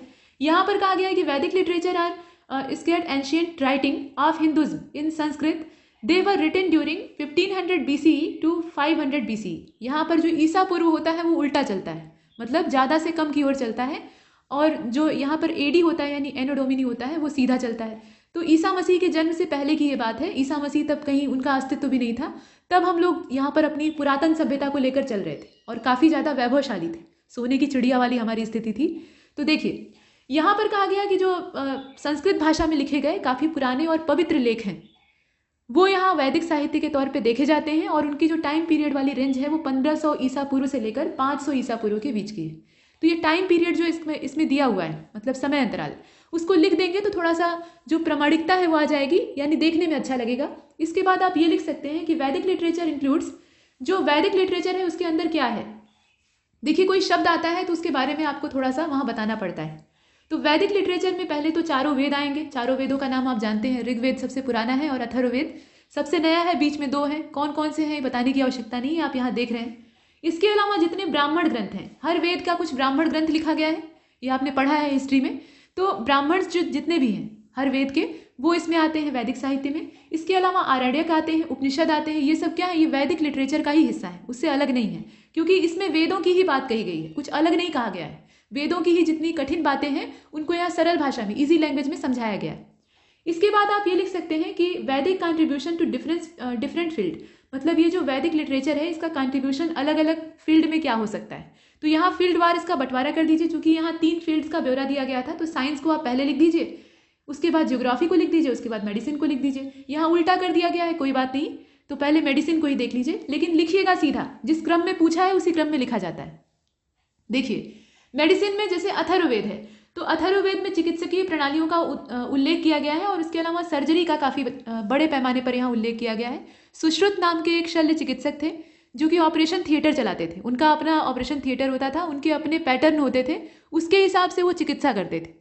टाँके लगाने के लिए उनके पास चींटियाँ होती थी, वो घावों पर शहद लगाकर चींटियाँ छोड़ देते थे और घाव के जो 2 हिस्से होते हैं उनको चींटियाँ ऐसे मुंह में पकड़ती थी और वो पीछे से एक चाकू लेकर बैठे रहते थे और जो चींटी का पीछे का हिस्सा होता है, चींटी का शरीर आप देखेंगे तो इस प्रकार से, तो ये पीछे वाला हिस्सा काट देते थे। अब चींटी का जो मुंह है वो उस घाव में फंसा रह जाता था, तो इस प्रकार से वो घाव को सिलते थे, ये सिलने का तरीका होता था और बाद में चमड़ी वहाँ से जुड़ जाती थी। तो ये उनका ऑपरेशन थिएटर होता था और पहले के समय में क्लोरोफार्म वगैरह नहीं होते थे, तो जड़ी बूटियाँ सुंघाकर बेहोश करते थे। और कभी कभी क्या होता था कि ऑपरेशन थिएटर चल रहा होता था, ऑपरेशन एकदम चरम सीमा पर होता था और रोगी होश में आ जाता था और उसके बाद फिर 4 जने मिलकर उसके ऊपर चढ़कर उसको पकड़ते थे, तब जाकर ऑपरेशन पॉसिबल हो पाता था। तो बहुत से लोग ऑपरेशन करवाने से अच्छा मर जाना समझते थे, बहुत दर्द होता था। फिलहाल ये सब प्रणालियाँ पहले से ही चल रही थी, यानी ओटीज का जो आविष्कार था वो पहले ही हो चुका था, वैदिक है। इसके बाद यहाँ पर आप आयुर्वेद को देखते हैं, जितनी भी काष्ठ औषधियाँ हैं, जड़ी बूटी है, वो सब इसमें आता है। और आयुर्वेद की दृष्टि से अगर देखा जाए तो संसार में जितनी भी वनस्पतियाँ हैं, जितना भी वेजिटेशन है, कुछ भी निरर्थक नहीं है, कुछ भी बेकार नहीं है, सब काम का है। इसके बाद योग तो आजकल पूरी दुनिया को अपनी ओर प्रभावित किए हुए है और भारत ही इसका जन्मदाता है, तो इस मामले में हम गर्व कर सकते हैं। तो हमारा जो वैदिक ज्ञान था उस पर गर्व करने की आवश्यकता भी है, गर्व करने की काबिल है, मतलब इसका गौरव हम महसूस कर सकते हैं और दुनिया को भी बताएं तो अच्छा रहेगा। इसके बाद देखिए ज्योग्राफी के सेक्टर में क्या हो सकता है, तो ज्योग्राफी के सेक्टर में इन्फॉर्मेशन ऑफ रिवर्स, नदियों की जानकारी, नदियों के क्षेत्र की जानकारी, उनके पूरे बेसिन की जानकारी, ये वैदिक लिटरेचर से हमें प्राप्त होती है। जैसे कि इंडस रिवर का नाम आता है, सिंधु को काफ़ी पवित्र माना जाता था। इसके अलावा सरस्वती थी, गंगा का उल्लेख बहुत रेयर दिखाई देता है। तो ये सब चीज़ें हैं, मतलब नदियों की भौगोलिक संरचना और उनका जो प्रवाह तंत्र है उसको इसमें लिखेंगे। और उसके साथ साथ जो पर्वत हैं उनकी जानकारी, जैसे कि हिमालय है, अरावली है, उसके बारे में।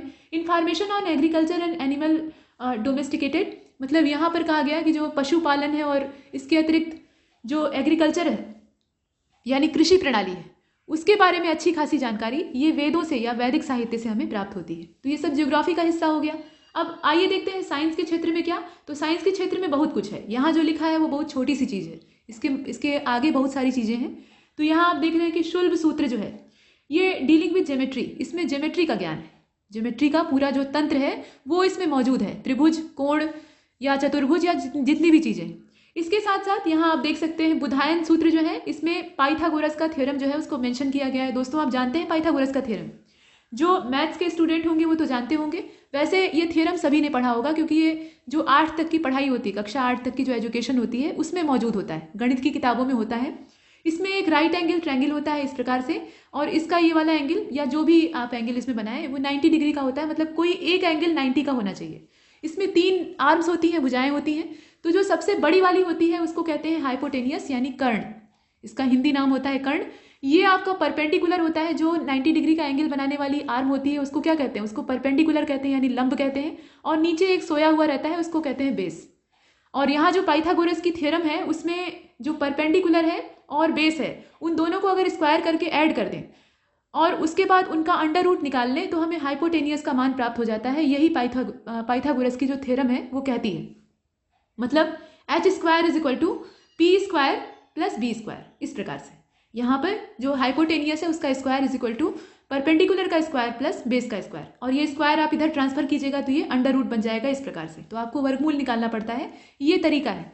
पाइथागोरस की थ्योरम, तो वो यहाँ पर पहले से ही भारतीयों ने बता दी थी, बाद में पाइथागोरस ने चुरा ली। इसके बाद देखिए यहाँ पर decimal system, use of zero दिया मेरे भारत ने, आपको पता है, तो यहाँ पर वो भी चीज़ है। ये सब कुछ हमारे ही द्वारा जनरेट किया गया है, विदेशियों ने इसे अपने ढंग से अपने नाम का लेबल चिपकाकर प्रस्तुत किया है। इसके अलावा बहुत सारी चीज़ें हैं, जैसे कि धनुर्वेद है, जो मिलिट्री सिस्टम आजकल का हमारा है, डिफेंस सिस्टम है, वो पूरा इसी पर तो बेस है। जितने भी कौशल, जितनी भी प्रणालियाँ हम पहले धनुर्विद्या में इस्तेमाल करते थे, पहले के समय में बंदूक नहीं होती थी। आज के समय में अगर अर्जुन रहे होते तो वो बहुत एक नंबर के जो बंदूकधारी हैं उसके तौर पे जाने जाते, क्योंकि आज के समय में धनुष नहीं होते, पहले के समय में बंदूक का काम धनुष करते थे। तो वो सब चीज़ें हैं। इसके अलावा जो एटॉमिक बम है उसकी अवधारणा पहले ही ब्रह्मास्त्र के रूप में आ चुकी थी। तो ये सब बहुत सारी चीज़ें इसमें शामिल। यहाँ आप देख रहे हैं वैदिक नॉलेज है, और हिग्स बोसान वाला तो पूरा का पूरा जो कॉन्सेप्ट है वो नकल किया हुआ है। इसके बाद देखिए जो नेक्स्ट हमारा क्वेश्चन है, इसमें आपको यंग बंगाल मूवमेंट के बारे में बताना है, और बताना है कि व्हाट वर इट्स ऑब्जेक्टिव, इसके ऑब्जेक्टिव्स क्या है। तो पहले तो आप बताइए कि यंग बंगाल मूवमेंट्स है क्या। ये जो युवा बंगाल आंदोलन है या यंग बंगाल मूवमेंट है, ये हिंदू कॉलेज कलकत्ता में उभरा था। मतलब इसका जो आविर्भाव है, शुरुआत है, ओरिजिन, वो कहाँ से होता है, हिंदू कॉलेज कलकत्ता से होता है। और यहाँ पर कट्टरपंथी लोग जो थे, मतलब जो रेडिकल टाइप के लोग थे, वो अपने मुक्त विचारों के साथ इसे शुरू करते हैं। तो कट्टरपंथी इन्हें कहा जाता है, इसलिए कहा जाता है क्योंकि जो आम विचारधारा थी, सामान्य लोगों के सोचने का तरीका था, उससे ये अलग सोचते थे। और ये अपना आदर्श लुई विवियन डिरोजियो, जो यहाँ डिरोजियो का नाम आप सुनते हैं, तो उनको मानते थे और अपने आप को डेरोजियंस कहते थे। यहाँ जो डेरोजियंस लोग थे वो कौन थे, ये इन्हीं के शिष्य थे, हेनरी लुइस विवियन डिरोजियो का। इसे आपने पढ़ा भी है। इसके बाद देख लीजिए यहाँ ऑब्जेक्टिव्स क्या हो सकते हैं। इतना आपने जो इंट्रोडक्शन है उसे दे दिया। उद्देश्य ये था कि ये शिक्षाओं और साहित्य, मतलब जो लिटरेचर था उसमें, और इसके अतिरिक्त हिस्ट्री या फिलॉसफी या साइंस, इन सब पे चर्चाएं करते थे, आपस में बहस करते थे, डिबेट होती थी, डिस्कशन होता था। और उसके बाद जो मौलिक विचार होते थे, जो अपना सोचने का तरीका होता था, उसको ये विकसित करते थे, मतलब लोगों को सोचने के लिए प्रोत्साहित करते थे। ये इसमें महत्वपूर्ण चीज़ है। इसके अलावा जो डेरोजियंस थे उनका एक मोटिव था। मोटिव क्या था, बौद्धिक क्रांति को फैलाना। मतलब ये क्या करते थे, इंटेलेक्चुअल जो रिवॉल्यूशन है उसको स्प्रेड करना चाहते थे। यहाँ आप स्क्रीन पर देख रहे हैं। इसके अतिरिक्त यहाँ पर जो कर्बिंग सोशल इविल्स हैं, मतलब जो सामाजिक बुराइयाँ थीं, उनको दूर करना भी इनका उद्देश्य होता था। जैसे कि बाल विवाह है या सती प्रथा है, ये सब क्या है, ये सामाजिक बुराइयाँ ही हैं। पहले के समय में जो बंगाली जमींदार होते थे, मतलब ये पूरे भारत में था लेकिन बंगाल में कुछ ज़्यादा ही था, जो बंगाली जमींदार होते थे वो अपने से आधी उम्र की या एकदम बच्ची जो लड़कियाँ होती थी उनसे विवाह कर लेते थे। ऐसा क्यों था, वहाँ वंश वृद्धि वाली बात होती थी, मतलब संतान पैदा करने के लिए ऐसा करते थे। अगर पहली पत्नी बाँझ निकल जाती है तो दूसरी वाली, फिर तीसरी वाली, और ऐसे ऐसे कभी कभी तो ऐसा होता था कि दोष पुरुष के अंदर होता था और उसका जो आरोप है वो स्त्री के ऊपर मढ़ा जाता था। और एक जमींदार की करीब 80 बीवियाँ होती थी, बहुत पहले की प्रथा है। और जमींदार एकदम बूढ़ा हो जाता था तब भी वो विवाह करने से चूकता नहीं था। और अंत में होता क्या था, वृद्धावस्था की उम्र में जाकर वो मर जाता था। और जो एकदम से नवविवाहिता अभी बच्ची होती थी, 7-8 साल की लड़की होती थी, वो विधवा कहलाती थी। और विधवा की जिंदगी वहाँ नरक से भी बदतर होती थी। तो ये सब स्थितियाँ थीं, ये सामाजिक कुरीतियाँ थीं। सती प्रथा को पूछना ही नहीं, ये जिंदा आग में झोंक देते थे। तो इनको दूर करने का प्रयास ये डेरोजियंस जो है ये करते हैं। इनका उद्देश्य ये था। इसके अलावा जो स्वतंत्रता, बंधुत्व और समानता जैसी जो भावनाएं, मतलब जो फ्रेंच रिवॉल्यूशन के कॉन्सेप्ट थे, उनको इसमें डाला जाता है। मतलब ये फॉलोअर्स रहते हैं उसके। इसके अतिरिक्त आप ये लिख सकते हैं कि जो रटने वाली विधि थी, मतलब रट्टा लगा के जो याद करने वाली प्रणाली है, उसको ये दूर करना चाहते थे। और जो मौलिक सोच होती है उसको बढ़ावा देना चाहते थे। तो इस प्रकार से आप ऑब्जेक्टिव्स लिख सकते हैं। लास्ट क्वेश्चन देखिए इसमें, मतलब बड़े वाले में से, इसमें कहा गया है कि what role does Antarctic region play in global climate. मतलब जो अंटार्कटिक रीजन है यानी अंटार्कटिका है, उसने ग्लोबल क्लाइमेट में कौन सा रोल प्ले किया है, मतलब किस तरह की भूमिका निभाई है। और हाउ इज क्लाइमेट चेंज, यहाँ आप देख सकते हैं, अफेक्टिंग द रीजन। मतलब यहाँ जो जलवायु परिवर्तन हो रहा है, जलवायु परिवर्तन तो पूरी दुनिया में हो रहा है, लेकिन यहाँ उसका क्या असर है, किस प्रकार से ये क्षेत्र प्रभावित हो रहा है। तो आप जानते हैं कि जो ध्रुव हैं, मतलब जो दोनों पोल्स हैं, साउथ और नॉर्थ, अंटार्कटिक और आर्कटिक, तो यहाँ ज़्यादा सुभेद्यता है। मतलब जो क्लाइमेट चेंज हो रहा है, ग्लोबल वार्मिंग वगैरह हो रही है, उसका आसान शिकारी बन जाते हैं, आसानी से उसकी गिरफ्त में आ जाते हैं। यहाँ आइस मेल्टिंग का प्रोसेस होता है और उसके बाद जो सी लेवल है वो इंक्रीज़ करता है। इस प्रकार की समस्याएं एक आम बात है और ये चिंताजनक है। इनको रोका नहीं जा सकता, सिर्फ हम चाहें तो धीमा कर सकते हैं, और वो भी धीमा करने का जो प्रयास है वो बेकार सिद्ध हो रहा है फिलहाल। यहाँ पर आप क्या लिखिएगा, यहाँ आप ये लिखिएगा कि अंटार्कटिक क्षेत्र जो है, मतलब ये जो रीजन है, ये consist of largest cryogenic region. Cryogenic region पर पिछला वाला जो मॉडल पेपर था उसमें चर्चा हो चुकी है।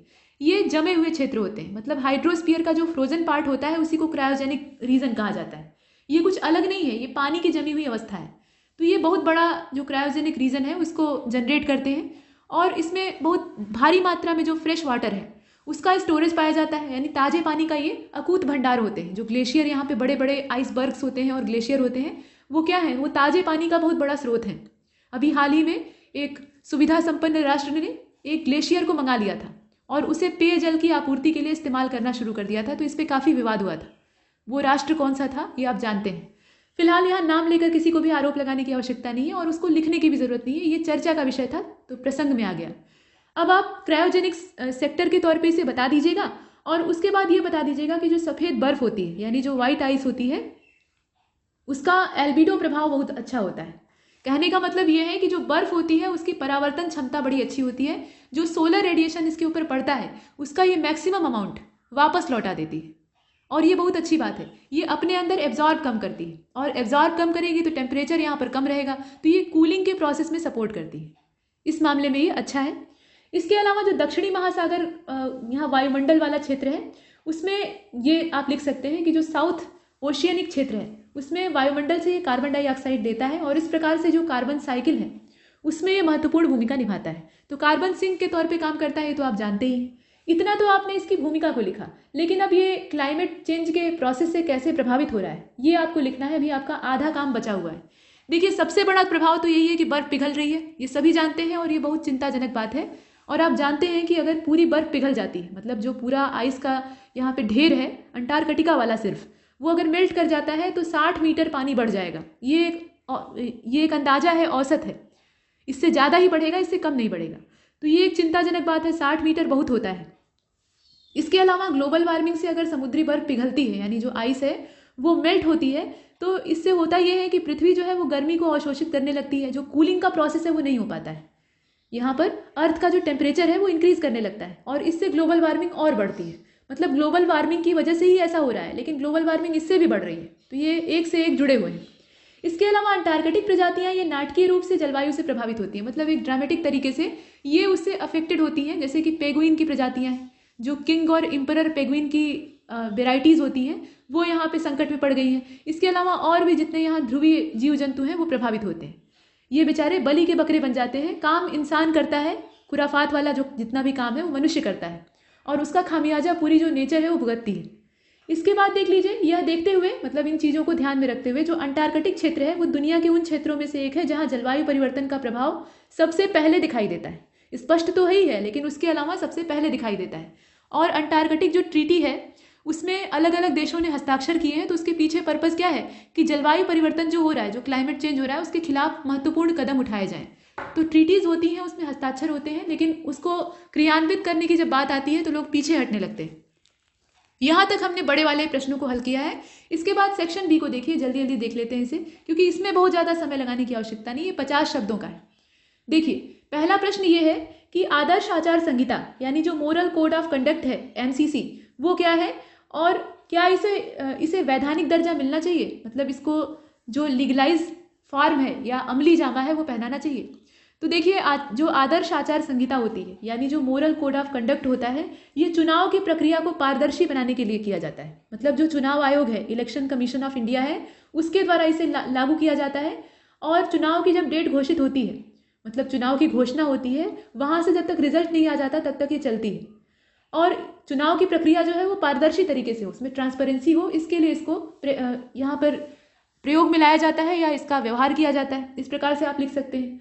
और पहली बार इसका प्रयोग कब हुआ था, तो 1960 वाला आपको याद ही है, केरला वाला, केरला का जो यहाँ पे असेंबली इलेक्शन था, स्टेट असेंबली वाला, उसमें इसका पहली बार इस्तेमाल होता है। वर्तमान स्थिति क्या है, ये वैधानिक नहीं है, मतलब इस समय ये क्या है, ये लीगलाइज नहीं है।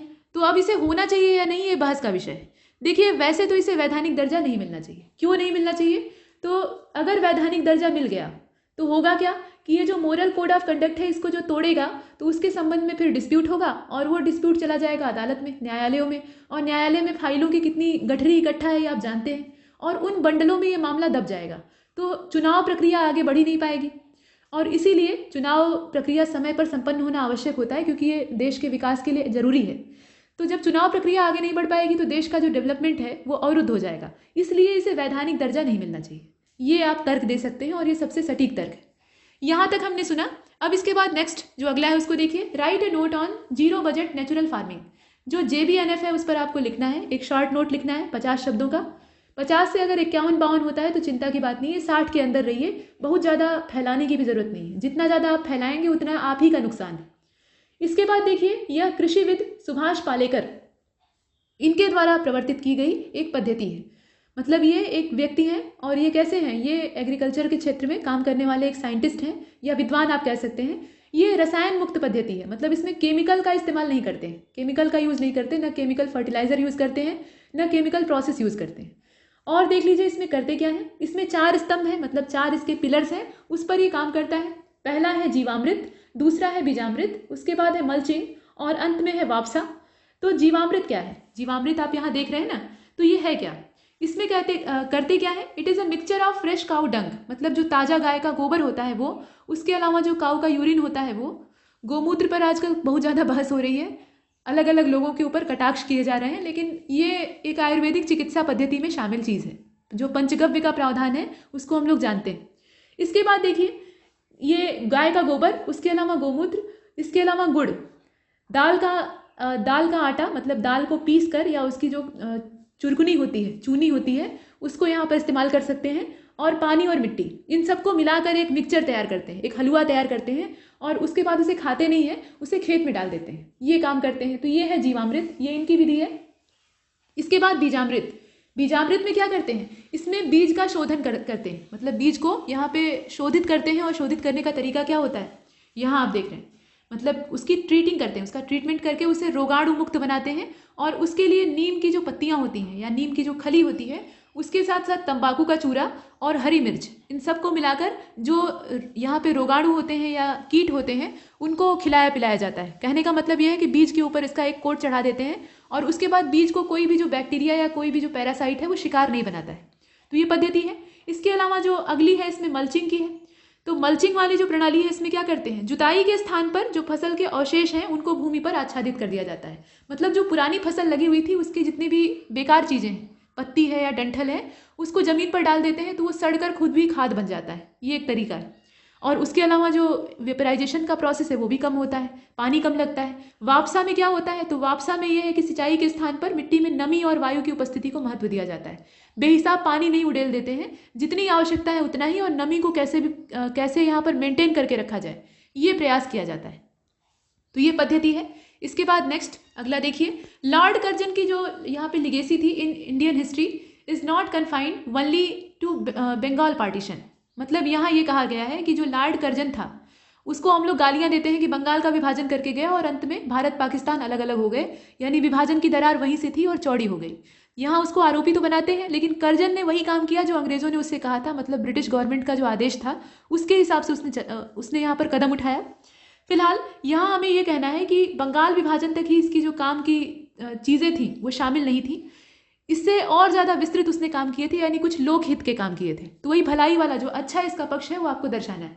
यहाँ आप लिख दीजिएगा कि although Curzon is known for his dividing policies and partition of Bengal, मतलब प्रायः इसे इसी नाम से जानते हैं, मतलब इसी क्षेत्र में जानते हैं। लेकिन यहाँ पर कहा जा सकता है कि but some of his policies were reformative in nature and they are still relevant, मतलब इसकी कुछ ऐसी भी पॉलिसीज थी जो कि रिफॉर्मेटिव थी, यानी सुधारवादी थी।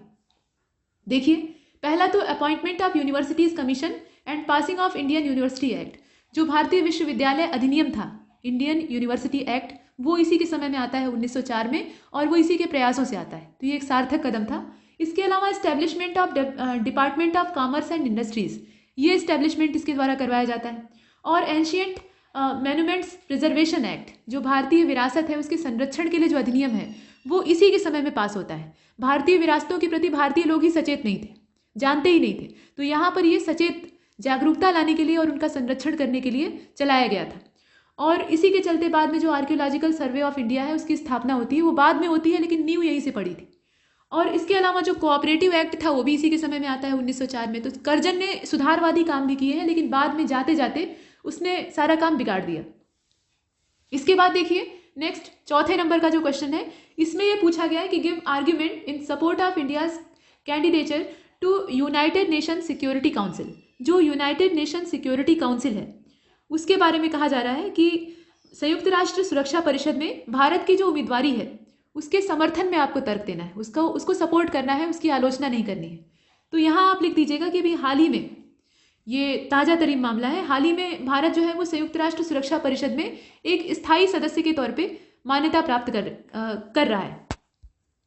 माफ कीजिएगा, गैर स्थायी सदस्य के रूप में मान्यता प्राप्त कर रहा है, यानी इसकी जो स्थिति है वो कैसी है, गैर स्थायी सीट वाली है, और अब इसे स्थायी मान्यता मिलनी चाहिए, इस पर बहस चल रही है। तो दुनिया का सबसे बड़ा ये लोकतंत्र है, पहला हम ये तर्क दे सकते हैं, मतलब लार्जेस्ट डेमोक्रेसी है। इसके अलावा highest contribution to an peace keeping forces, मतलब यहाँ पर हम कह सकते हैं कि जो शांति सेना है, यहाँ पर पीस है, ठीक है, तो पीस कीपिंग जो फोर्सेस हैं उनमें इसका योगदान है, और इस योगदान के चलते हम ये कह सकते हैं कि ये शांति को बढ़ाने की पहल कर सकता है, तो इसका इसमें शामिल होना चाहिए स्थायी रूप से। इसके अलावा ये 5वीं सबसे बड़ी इकोनॉमी है और सबसे तेज बढ़ती इकोनॉमीज में से एक है, ऐसा हम लिख सकते हैं। नो फर्स्ट यूज वाली जो नीति है भारत की, मतलब कोई भी हथियार ये पहले इस्तेमाल नहीं करेगा, पहले इंतजार करेगा कि मेरे ऊपर बम गिराया जाए, गोलियां चलाई जाए, तब हम चलाएंगे। तो ये वाली जो नीतियां हैं ये यहाँ पर फेवर करती हैं भारत को। उसके अलावा जो विकासशील देशों के प्रतिनिधि हैं, यानी गुट निरपेक्ष आंदोलन वाला जो इसमें प्रोसेस है, उसको आप लिख सकते हैं, और शक्ति का ये संतुलन स्थापित करेगा, ऐसे तर्क दे सकते हैं। तो बहुत सारे तर्क हैं, आप जो चुनना चाहें चुन सकते हैं। जो 5th नंबर का क्वेश्चन है उसको देखिएगा, इसमें कहा गया है कि explain the role of Tibetan plateau in Indian monsoon. जो तिब्बत का पठार है उसका भारतीय मानसून के प्रोसेस में क्या रोल है, क्या योगदान है, इसको आपको बताना है। तो तिब्बत का पठार ये भारत में जो साइबेरिया की ठंडी हवाएं हैं उनको अवरुद्ध करके रखता है, रोक कर रखता है। उसके साथ साथ ये गर्मी का स्रोत भी बनता है और भारतीय मानसून को इन्वाइट करता है, यानी कम दबाव का क्षेत्र यहाँ बनता है, तो जो अधिक दबाव वाला क्षेत्र है वहाँ से वायु का प्रवाह होता है, और उसके बाद जो मानसूनी पवनें हैं उनका विकास होता है, वर्षा होती है। तो वर्षा के मामले में ये बड़ी भूमिका निभाता है। इसके अलावा यहाँ आप ये कह सकते हैं कि जो दक्षिण पश्चिमी मानसून है, साउथ वेस्टर्न जो मानसूनी पैटर्न है, उसके दौरान तिब्बत के ऊपर एक थर्मल एंटी साइक्लोन यानी प्रति चक्रवात का निर्माण होता है, और ये एंटी साइक्लोजेनेसिस का परिणाम होता है, और इसका नतीजा क्या होता है कि जो जेट स्ट्रीम यहाँ पर क्रिएट हुई थी वो कमज़ोर हो जाती है। ये एक इसमें इसकी भूमिका है। इसी प्रकार से आप ये लिख सकते हैं कि यहाँ जो कम दबाव का क्षेत्र है यानी लो प्रेशर है वो जनरेट होता है, और यही जो विंड होती है, हवा होती है, ये मस्केरेनस जो बेसिन है उसके ऊपर एक हाई प्रेशर को क्रिएट करती है और मानसून ऐसे स्टार्ट होता है। तो बहुत सारे इसमें योगदान है, आप इसको लिख सकते हैं। इसके बाद 6th नंबर का जो क्वेश्चन है इसमें कहा गया कि what were the major administrative changes after revolt of 1857।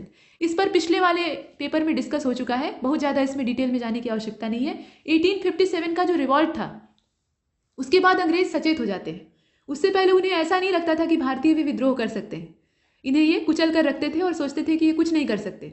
लेकिन अब उन्हें ये पता लग जाता है कि ऐसा बगावती जो मंजर है ये फिर खड़ा हो सकता है, और अभी तो इससे निपट लिया गया है लेकिन ये भविष्य में खतरनाक हो सकता है। तो इसके चलते यहाँ पर आमूल चूल परिवर्तन किए जाते हैं। पहला परिवर्तन तो यही होता है कि 1858 का जो अधिनियम आता है उसमें ईस्ट इंडिया कंपनी से जो जितनी भी पावर्स हैं उनको ले लिया जाता है, छीन लिया जाता है, और उसे ब्रिटिश क्राउन के अधीन कर दिया जाता है। यानी अब सीधा जो महारानी है वो शासन की बागडोर अपनी मुट्ठी में ले लेती है। इसके साथ साथ जो बोर्ड ऑफ कंट्रोल है या जो निदेशक मंडल था, डायरेक्टर ऑफ बोर्ड था, उसको यहाँ पर ख़त्म करके या एक तरह से उसे एक तरफ करके जो सेक्रेटरी वाला प्रोसेस है उसको स्टार्ट किया जाता है। मतलब यहाँ पे राज्य सचिव की स्थापना की जाती है और वो ब्रिटिश पार्लियामेंट के प्रति रिस्पॉन्सिबल था, यानी उत्तरदायी था। इस प्रकार से है, और गवर्नर जनरल की जो कार्यकारी परिषद है उसका गठन किया जाएगा और इसमें अलग अलग जो सदस्य हैं वो हिस्सा लेंगे इसके मतलब सहयोगी के तौर पर। और आप लिख सकते हैं कि राजस्व वाला जो क्षेत्र है उसको भी यहाँ पर बांट दिया गया, और 1861 का जो एक्ट आता है, 1882 का जो एक्ट आता है, उनका प्रावधान आप इसमें जोड़ सकते हैं, चाहे तो जोड़ सकते हैं और नहीं तो जो इसका मेन प्रोसेस है उसी को फैला दीजिएगा। इसके बाद सर्कुलर इकोनॉमी के बारे में यहाँ चर्चा आपको करनी है। तो सर्कुलर इकोनॉमी क्या होती है, यानी चक्रीय अर्थव्यवस्था। इसमें उत्पादन और खपत यानी जो प्रोडक्शन है और जो इसमें एक्सपेंसेस हैं उसको एक मॉडल के तौर पे डेवलप किया जाता है। मतलब कितना उत्पादन हो रहा है और खर्चा कितना हो रहा है, दोनों चीज़ें। और इसमें घटक कौन कौन से होते हैं, तो पहली चीज़ तो शेयरिंग होती है, दूसरा होता है लीजिंग, उसके बाद यहाँ पर रीयूजिंग होती है और रिफ्रेबिशिंग होती है। मतलब यहाँ पर जो यथासंभव वस्तुएं हैं उनका पुनर्चक्रण किया जाता है और नवीनीकरण किया जाता है। मतलब उन्हें फिर से एक बार नया बनाया जाता है या सुधार किया जाता है। तो इसके कुछ फायदे हैं। फायदे क्या हैं कि इंक्रीज इन रिसोर्सेज या रिसोर्स यूज इफिशियंसी, ये पहला इसका फायदा है। दूसरा ये है कि लोअर सोशल एंड इन्वायरमेंटल एक्सटेंटिस, मतलब यहाँ पर जो इस प्रकार के प्रावधान है जिसमें कि समाज और पर्यावरण पर पड़ने वाले दुष्प्रभाव में जो कमी है वो आएगी, ऐसा कहा जाता है। और प्रमोट सस्टेनेबल कंज्यूमशन, मतलब जो सस्टेनेबल कंज्यूमशन है उसको इसमें प्रमोट किया जाता है। इसके बाद 8th नंबर का जो क्वेश्चन है उसमें कहा गया है कि what are the effect of national emergency on fundamental rights. जो फंडामेंटल राइट्स हैं उस पर जो राष्ट्रीय आपातकाल होता है उसका क्या प्रभाव पड़ता है। तो देखिए, सारे फंडामेंटल राइट्स तो निलंबित नहीं होते हैं, सस्पेंड नहीं होते हैं, लेकिन उसमें से मैक्सिमम हो जाते हैं। अब वो भी किस अवस्था में होते हैं, तो यहाँ आर्टिकल्स का जो एग्जाम्पल है वो आपको देना होगा। जैसे कि effect on fundamental rights are describe in article 358 and 359। 358वां और 359वां जो अनुच्छेद है उसमें इसका प्रावधान दिया हुआ है कि असल में क्या होता है, क्या प्रोसेस होता है। और suspension of fundamental right under article 19, article 358 during national emergency, the 6 fundamental rights under article 19 are automatically suspended, ये इसमें दिया हुआ था। और जो 44th नंबर का अमेंडमेंट एक्ट आता है, यानी 44वां जो संविधान में संशोधन होता है, उसके तहत ये कहा गया कि आर्टिकल 19 जो है उसको केवल तभी यहाँ पर सस्पेंड किया जा सकता है या उसका निलंबन हो सकता है जब जो इमरजेंसी है वो वार के अकॉर्डिंग हो, मतलब युद्ध वाला जो आपातकाल है अगर वो लागू होता है तभी ये जो आर्टिकल नंबर 19 है इसको हम लोग सस्पेंड कर सकते हैं, और किसी भी आपातकाल में ये सस्पेंड नहीं होगा। इसके साथ साथ और भी चीज़ें हैं, जैसे कि 44th अमेंडमेंट एक्ट जो है उसमें कहा गया कि mandate that the president can not suspend the right to move the court for enforcement of fundamental right guaranteed by article 20 and 21। जो 20वां और 21वां है वो किसी भी परिस्थिति में यहाँ पर सस्पेंड नहीं होता है, क्योंकि वह व्यक्ति की मौलिक स्वतंत्रता से जुड़ा हुआ है। इस प्रकार से आप लिख सकते हैं। इसके बाद जो पोवर्टी इंडेक्स है, मल्टी डायमेंशनल पोवर्टी इंडेक्स, उसके बारे में आपको चर्चा करनी है और बताना है कि भारत की इसमें क्या स्थिति है। तो बहुआयामी गरीबी सूचकांक, यानी ये जो मल्टी डायमेंशनल पोवर्टी इंडेक्स है, ये इसके बारे में अगर लिखिए तो 2010 का जो समय था उसमें ऑक्सफोर्ड का जो यहाँ पे पहल होती है जिसको कि आप OPHI कहते हैं, इसका पूरा नाम क्या है, Oxford poverty and human development initiative, इसके द्वारा और यूनाइटेड नेशन डेवलपमेंट प्रोग्राम यानी UNDP दोनों के संयुक्त प्रयास से इसका गठन होता है, मतलब इसका प्रावधान किया जाता है। और it capture both incidence and intensity of poverty, ये दोनों चीज़ को कैप्चर करता है क्योंकि ये मल्टी डायमेंशनल है। तो मल्टी डायमेंशनल है तो इसका जो विस्तार है वो भी ज़्यादा होगा।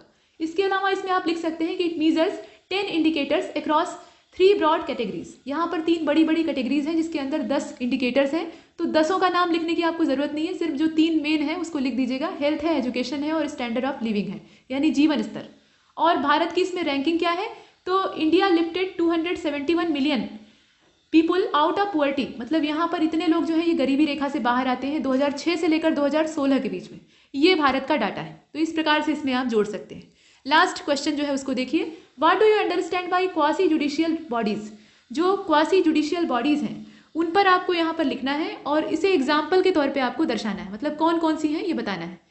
तो इसमें आप लिख दीजिएगा कि जो अर्ध न्यायिक निकाय यानी क्वासी जुडिशियल बॉडीज होती हैं ये गैर न्यायिक होती हैं और कानून की व्याख्या ये कर सकती हैं, और ये एक बिचौलिया होती हैं, मतलब मध्यस्थ की भूमिका निभाती हैं, और ट्रिब्यूनल बोर्ड के रूप में इनका गठन होता है। जैसे अदालतें जो होती हैं, बड़ी बड़ी जो शीर्ष अदालतें हमारे देश की हैं, उनमें मुकदमे लंबित रहते हैं, बहुत ज़्यादा मामले आ जाते हैं और उनकी सुनवाई इतनी ज़्यादा मात्रा में हो नहीं पाती है, पेज उसमें आ जाते हैं तरह तरह के। तो इसके चलते ये आवश्यकता बनी कि लोगों की सुनवाई तो हो, जितने फुटकर मामले हैं कम से कम वो तो निपटाए जाएँ। तो इसी के लिए जगह जगह ट्रिब्यूनल्स बनाए गए, और ये जो ट्रिब्यूनल होते हैं ये अदालतों को सपोर्ट करते हैं, जो कोर्ट होते हैं, मेन कोर्ट होते हैं, उनको सपोर्ट करते हैं। जैसे कि आप इसमें लिख सकते हैं कि नेशनल ह्यूमन राइट कमीशन है, NHRC, मानवाधिकार आयोग है, ये राज्य वाला भी जो इसका फेवर है उसको भी आप लिख सकते हैं। इसके अलावा सेंट्रल इन्फॉर्मेशन कमीशन है या स्टेट इन्फॉर्मेशन कमीशन है, फाइनेंस कमीशन है, कैग है, ये सब क्या है, ये ट्रिब्यूनल या सहयोगी की भूमिका यहाँ निभाते हैं। तो इतना आपने सेक्शन बी में लिखा। अब इसके बाद सेक्शन सी में जो छोटे छोटे हैं उनको देख लेते हैं। तो पहला क्या है, अर्जुन पीनेंस। यहाँ पे जो अर्जुन का तप है उसके बारे में कहा जा रहा है। तो अर्जुन का तप क्या, अर्जुन तपस्या कर रहे हैं? नहीं, ये जो जगह है ये मामल्लपुरम में स्थित है और दुनिया का सबसे बड़ा ये एक चट्टानी उभारदार नक्काशी कला के तौर पे देखा जाता है। मतलब ये क्या है, मोनोलिथिक बेस रिलीफ है। और इसके पीछे जो इतिहास है वो महाभारत का ही है, वहीं से अर्जुन वाला प्रसंग उठाया गया है। मतलब उसमें जो ब्यौरा है कहानी का, इस पर जो लिखी हुई कहानी या दर्ज कहानी है, उसमें ये बताया गया है कि अर्जुन जब अपने वनवास के दौर में थे, पांडवों को जुए में हारने के बाद 12 वर्ष का वनवास और 13वें वर्ष में अज्ञातवास ये उन्हें दिया गया था। तो उसके चलते वो जंगल में अपनी ज़िंदगी बिता रहे थे।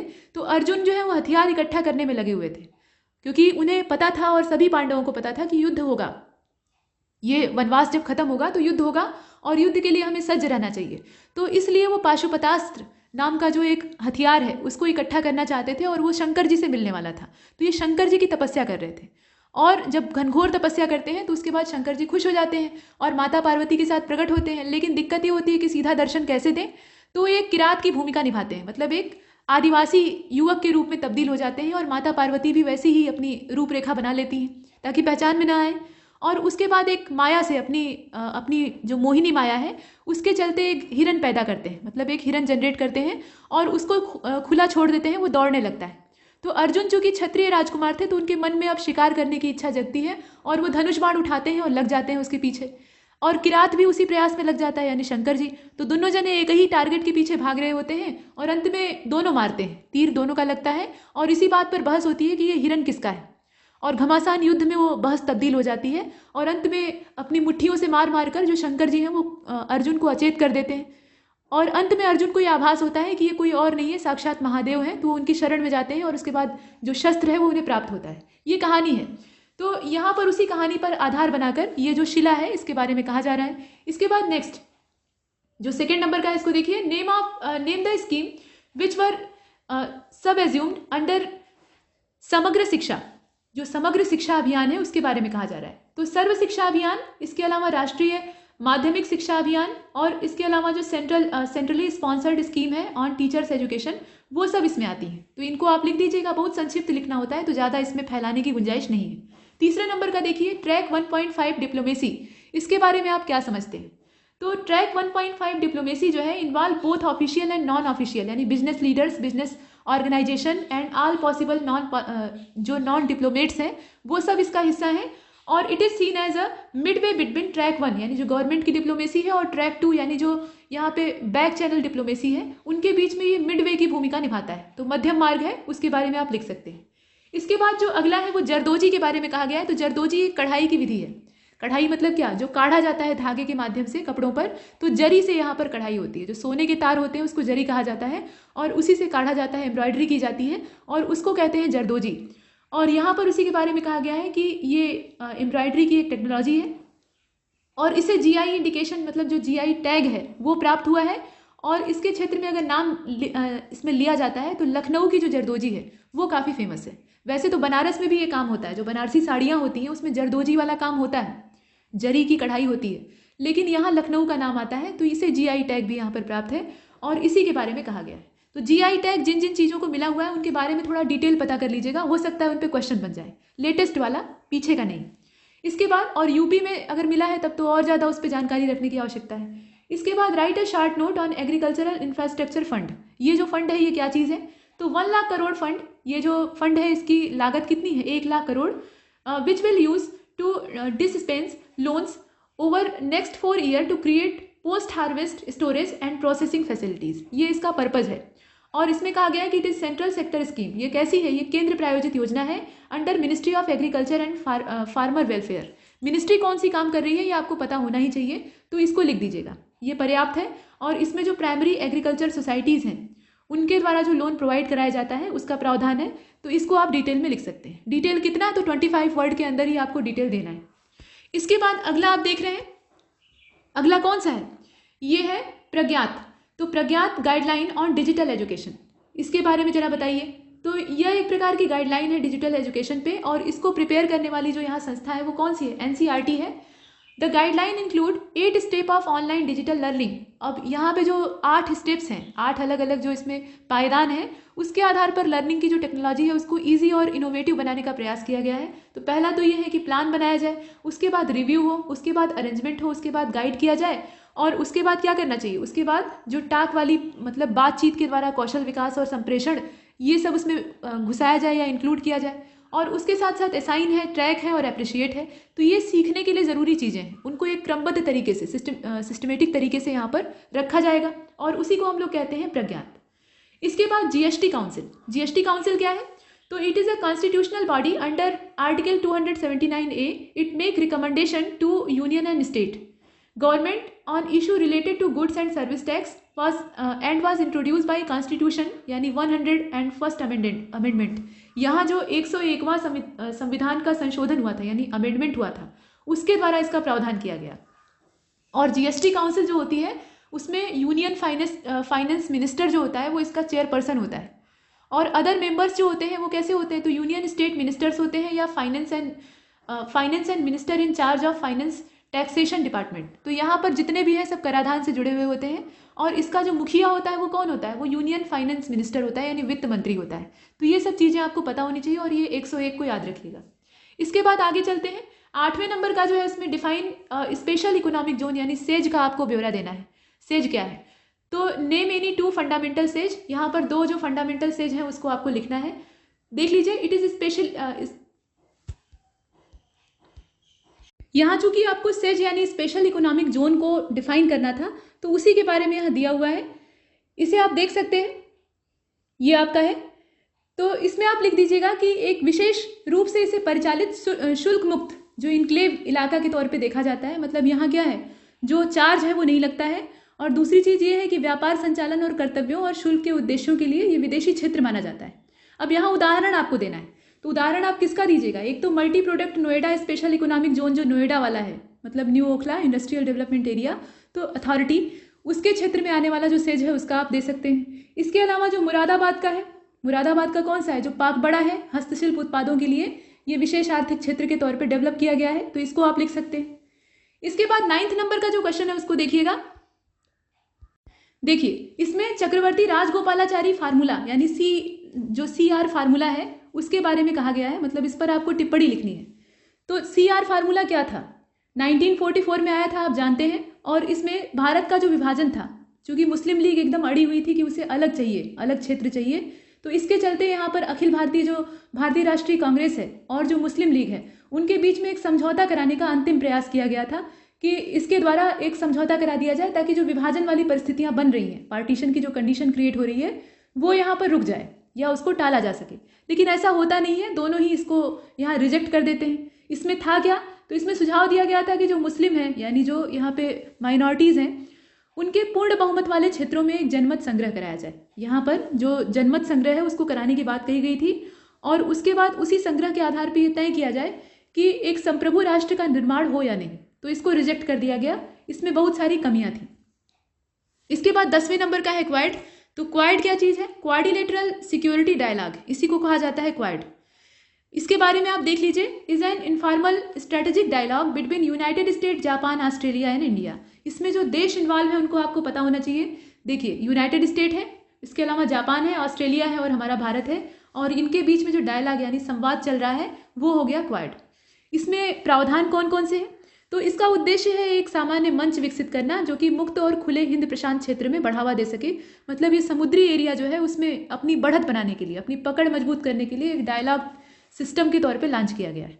इसमें आप लिख सकते हैं कि 2007 था उसकी स्टार्टिंग में जो प्रधानमंत्री थे जापान के शिंजो एबे, उन्होंने चतुर्भुज सुरक्षा संवाद यानी चतुर्भुज पहल का प्रस्ताव रखा था। यानी क्वाड्रिलेटरल जो यहाँ पे डायलॉग है उसका प्रोसेस या उसका जो प्रपोजल है वो उनके द्वारा रखा जाता है। इसके बाद जो 11th नंबर का क्वेश्चन है उसमें आप देख रहे हैं कि name top 4 states according forest cover as % of total geographical area as per Indian state of forest report ISFR 2019। दोस्तों, आप जानते हैं कि जो ISFR रिपोर्ट आती है ये 2 साल के अंतर पर आती है, 2 साल के गैप पर आती है। 2017 में पिछली वाली आई थी और इस बार वाली 2019 में आई है, वही लेटेस्ट है। अब 2021 में जब फिर से आएगी तो वो लेटेस्ट हो जाएगी। और ये 16वें नंबर की है, 16 नंबर की है। और इसमें बहुत सारे नए मानकों को शामिल किया गया। उसके अलावा जो चैंपियन और सेट की हाइपोथेसिस है उसको भी इसमें डालकर और अच्छे तरीके से सैटेलाइट इमेज के द्वारा जो डाटा है उसको इकट्ठा किया गया। बहुत सारे नए इसमें चीज़ें शामिल भी की गई हैं। तो खैर वो अलग चीज़ है, आपने प्रीलिम्स के लिए इसे बहुत रटा भी होगा। यहाँ पर सिर्फ हमें इतना बताना है कि जियोग्राफिकल एरिया जो है इंडियन स्टेट्स का वो % वाइज यहाँ पर आपको दर्शाना है कि मैक्सिमम किसका है। तो और उसमें भी ये दिया हुआ है कि टॉप 5। तो आइए देखते हैं। पहले मिजोरम है। यहाँ पर पूर्वोत्तर वाले जो राज्य हैं मतलब नॉर्थ ईस्टर्न स्टेट है वही बाजी मार ले जाते हैं। हालांकि इनमें जो फॉरेस्ट कवर है वो घटा है, लेकिन अभी भी अगर टोटल % देखा जाए तो इनके पास ज़्यादा है। मिजोरम जो है वो फर्स्ट है 85.41%। इसके बाद अरुणाचल है 79.63, मेघालय है 76.33, मणिपुर है 75.46, नागालैंड है 75.31। इस प्रकार से 4 इसमें या 5 आप लिख सकते हैं। 4 पूछेगा तो 4 ही लिखिएगा, यहाँ 4 दिया है, लेकिन कभी कभी 5 पूछता है, तो ये आपको पता होना चाहिए। और इसके बाद अगला जो क्वेश्चन है उसको देखिए। इसमें कहा गया है कि condition favourable for information of a tropical cyclone, मतलब जो ट्रॉपिकल साइक्लोन है उसके निर्माण के लिए जो अनुकूल परिस्थितियां हैं उसको आपको इसमें लिखना है। ये कैसे बनता है? तो समुद्र की जो सतह है, समुद्र का जो यहाँ पे सरफेस लेवल है, उसमें तापमान 27 डिग्री सेल्सियस से ज़्यादा हो जाए, ये पहली कंडीशन है। उसके अलावा भंवर बनाने के लिए जो कोरियोलिस फोर्स है वो यहाँ पे अवेलेबल हो, यानी कोरियोलिस फोर्स अगर अवेलेबल होगा तो इसके चलते भी जो ट्रॉपिकल साइक्लोन है वो जनरेट हो जाएंगे। इसके बाद small variation in vertical wind speed, ये भी एक जिम्मेदार इसमें कारक हो सकता है। और pre existing weak low pressure area और लो लेवल साइक्लोनिक सर्कुलेशन, मतलब वहाँ पहले से ही लो प्रेशर की उपस्थिति हो, भले ही वो कमज़ोर ही क्यों ना हो लेकिन मौजूद हो, तो ऐसी स्थिति में यहाँ फ़ायदा हो सकता है, यानी ट्रॉपिकल साइक्लोन्स जो है उनके लिए फेवरेबल कंडीशन क्रिएट हो सकती है। इसके बाद अगला जो है वो 10 साला सिस्टम अकबर का जो था उसके ऊपर आधारित है। तो इतिहास से लेकर भूगोल, भूगोल से लेकर विज्ञान, विज्ञान से लेकर करंट, आप घूम रहे हैं तो घूमते रहिए। ये प्रश्न जो होते हैं जीएस के, ये इसी प्रकार के होते हैं। अब यहाँ देख लीजिए, जब्ती सिस्टम या जो 10 साला सिस्टम था, दोनों एक ही नाम है। इसको देने वाले कौन थे? राजा टोडरमल थे, जो कि वित्त मंत्री थे अकबर के। और इसके बारे में कहा जा सकता है कि फर्स्ट लैंड वाज मीजर, पहले तो जमीन को नापा जाता था। यहाँ पर लगान लेने के लिए इतने हथकंडे अपनाए जाते थे, लेकिन इस सिस्टम में क्या था, 10 साल के लिए पूरा जो एक रूपरेखा है, खाका है, उसको तैयार किया जाता था। जमीन को नाप कर उस पर फसल का अंदाजा लगाते थे और उसी के आधार पर 10 साल तक टैक्स लेते थे। ये था 10 साला सिस्टम। और इसमें जो टैक्स होता था वो प्रत्येक कॉर्प पे फिक्स होता था और कैश में लिया जाता था, यानी नगद लिया जाता था। तो इतना इसमें सफिशिएंट है। इसके बाद 14 नंबर का जो क्वेश्चन है उसमें लिखा हुआ है कि unitary features of Indian constitution, यानी भारतीय संविधान जो है, इंडियन कॉन्स्टिट्यूशन वैसे तो बहुत अच्छा है, लेकिन इसके अंदर जो एकात्मक विशेषताएं हैं, मतलब इसकी जो एकात्मक विशेषता या आप गुण कह सकते हैं, उसको आपको दर्शाना है। तो पहला जो इसमें विशेषता है वो कौन सा है? तो इनडेस्ट्रक्टिबल यूनियन ऑफ डेस्ट्रक्टिबल स्टेट, मतलब जो ध्वंसशील राज्यों का अविनाशी संघ है। पीछे आपने एक प्रश्न देखा है बाबा साहेब भीमराव अम्बेडकर वाला, तो उसमें उसका आप ब्यौरा दे सकते हैं। इसके अलावा जो सिंगल सिटीजनशिप है वो भी इसकी विशेषता है। इसके अलावा आपातकाल इमरजेंसी का जो प्रोविजन है वो इसमें आप लिख सकते हैं। अपॉइंटमेंट ऑफ गवर्नर, आप चाहे तो यहाँ आर्टिकल्स भी लिख सकते हैं, जो आर्टिकल इससे रिलेट करते हैं उसको आप डाल देंगे तो और अच्छा रहेगा। इसके साथ साथ ऑल इंडिया सर्विसेज, ये सब क्या है, ये इसकी जो यूनिटरी फीचर्स हैं उनके तौर पे देखे जाते हैं। इसके बाद 15 नंबर का जो क्वेश्चन है उसमें कार्बन नैनो ट्यूब्स की जो प्रॉपर्टीज़ हैं उसको आपको बताना है। तो कार्बन नैनो ट्यूब्स यानी जो CNTs होते हैं, ये क्या है, ये बेलनाकार मालिक्यूल्स होते हैं, मतलब सिलेंड्रिकल मालिक्यूल्स होते हैं that consist of rolled up sheet of single layer carbon atoms, जिसे कि कहा जाता है ग्राफीन। तो ग्राफीन जो है ये सस्ता तो नहीं होता, हल्का होता है और टिकाऊ होता है, बहुत मजबूत होता है, लचीलापन इसका बहुत ज़्यादा होता है। तो स्टील के विकल्प के तौर पे इसको इस्तेमाल किया जाता है। इस्पात जो था स्टील, उसकी लचीला, उसके अंदर भी फ्लेक्सिबिलिटी बहुत ज़्यादा थी, लचीला ज़्यादा था, लेकिन उसका वजन ज़्यादा होता था, वो ज़्यादा जगह घेरता था। अब यहाँ ग्राफीन जो है वही काम छोटे में कर लेता है। इसके बाद देख लीजिए, their mechanical tensile strain can be 400 times that of steel. Steel से इनकी जो मैकेनिकल तन्यता होती है, यानी तानने की क्षमता होती है, इलास्टिसिटी आप कह सकते हैं, या इनकी फ्लेक्सिबिलिटी कह सकते हैं, वो 400 टाइम्स ज़्यादा होती है। तो आप समझ सकते हैं फ़ायदेमंद कौन है। हालांकि ग्राफीन जो है वो स्टील जितना सस्ता नहीं है, ये महंगी चीज़ है। इसके बाद देख लीजिए, their thermal conductivity is better than that of diamond. इसकी जो थर्मल कंडक्टिविटी होती है वो डायमंड से भी अच्छी होती है। तो ये कई मामलों में सटीक है इस प्रकार से, और लाइट वेट होता ही है, ये सब आप लिख सकते हैं। इसके बाद 16 नंबर का जो क्वेश्चन है, इसमें आपको क्या लिखना है, क्यूरेटिव पिटीशन के बारे में बताना है। ये क्यूरेटिव पिटीशन यानी जो उपचारात्मक याचिका होती है, ये क्या होती है? तो इसके अंतर्गत इसे पहली चीज़ ये है कि तभी दाखिल किया जा सकता है जब न्यायालय के अंतिम फैसले के खिलाफ जो याचिका करने वाला है, मतलब जो इसमें याचिका करता है, उसके द्वारा दायर की गई पुनर्विचार याचिका को खारिज कर दिया गया। मतलब कोई कोर्ट है, उसने फैसला दिया और उसके बाद वो फैसला जो है उसको जो जिसके खिलाफ सुनाया गया है वो मान नहीं रहा है, मतलब उसे एक्सेप्ट नहीं कर रहा है, तो वो क्या करेगा, फिर से पुनर्विचार याचिका डालेगा। और वह जो पुनर्विचार याचिका है उसको भी अगर यहाँ पर खारिज कर दिया जाता है तो ये जो क्यूरेटिव पिटीशन है इसका इस्तेमाल किया जाता है। इसको आप लिख सकते हैं। इसमें जो ग्रेव मिसकैरेज ऑफ जस्टिस है उसको बेस बना के काम किया जा सकता है। चलिए अब इसके बाद देखते हैं, और इसमें जो आर्टिकल है वो 137 है, तो आर्टिकल जरूर लिख दीजिएगा क्योंकि ये आपकी बात का प्रमाण होता है। इसके बाद रामसर साइट्स, तो जो 4 वेटलैंड्स उत्तर प्रदेश में एक इन्यूमरेट किए गए हैं रामसर साइट के तौर पे, उनको आपको बताना है। तो ये सिर्फ 4 नहीं है बल्कि और भी हैं, तो सभी को लिख दीजिए यहाँ पे। वैसे 4 पूछा गया है तो 4 ही लिखना चाहिए। वैसे देखिए, नवाबगंज इन उन्नाव, नवाबगंज जो पक्षी विहार है उन्नाव वाला वो है। इसके अलावा पार्वती अरंगा है गोंडा वाला। इसके बाद समन है मैनपुरी का, समसपुर है रायबरेली का, सांडी है हरदोई का, और जो सरसई नवर है ये कहाँ का है, ये इटावा का है। तो इन सब का नाम आप लिख सकते हैं, सब रामसर साइट बन चुके हैं। इसके बाद 18 नंबर का जो क्वेश्चन है, इसमें कहा गया है कि name major industrial region of India. जो भारत के प्रमुख औद्योगिक क्षेत्र हैं उनका नाम आपको लिखना है। तो मुंबई पुणे क्लस्टर को आप लिख सकते हैं। इसके अलावा बेंगलोर तमिलनाडु क्षेत्र को लिख सकते हैं, हुगली क्षेत्र को लिख सकते हैं, मतलब हुगली रीजन इसमें आ सकता है। इसके अलावा अहमदाबाद बड़ौदा जो रीजन है उसको आप लिख सकते हैं। इसके अतिरिक्त आप छोटा नागपुर जो इंडस्ट्रियल बेल्ट है उसको दर्शा सकते हैं। अब आप चाहें तो यहाँ देखिए भारत का मानचित्र बनाकर भी दर्शा सकते हैं। इन चीज़ों को आप लिख कर ना जताइए बल्कि एक मैप बना दीजिए इंडिया का और उसमें लोकेट कर दीजिए, ये एक बेहतर तरीका होगा। इस प्रकार के जो जियोग्राफिकल क्वेश्चन होते हैं उनमें आप मैप का भरपूर मात्रा में इस्तेमाल कर सकते हैं, इससे नंबर और ज़्यादा अच्छे मिलेंगे। किसी ने लिस्ट बनाकर लिखा है और किसी ने मैप बनाकर दर्शा दिया तो नंबर इसके ज़्यादा होंगे जो नक्शा बनाएगा। फिलहाल इसके बाद देखिए गुड़गांव दिल्ली जो मेरठ रीजन है वो भी यहाँ पे एक मेन इंडस्ट्रियल क्षेत्र के तौर पे देखा जाता है। इतना हमने देखा। अब इसके बाद 19 नंबर का जो क्वेश्चन है इसमें इंड सेट के बारे में कहा है। तो इंड सेट क्या होता है, इसे आप कहते हैं इंडियन स्कॉलास्टिक असेसमेंट, और इसी को कहा जाता है Ind SAT, study in India.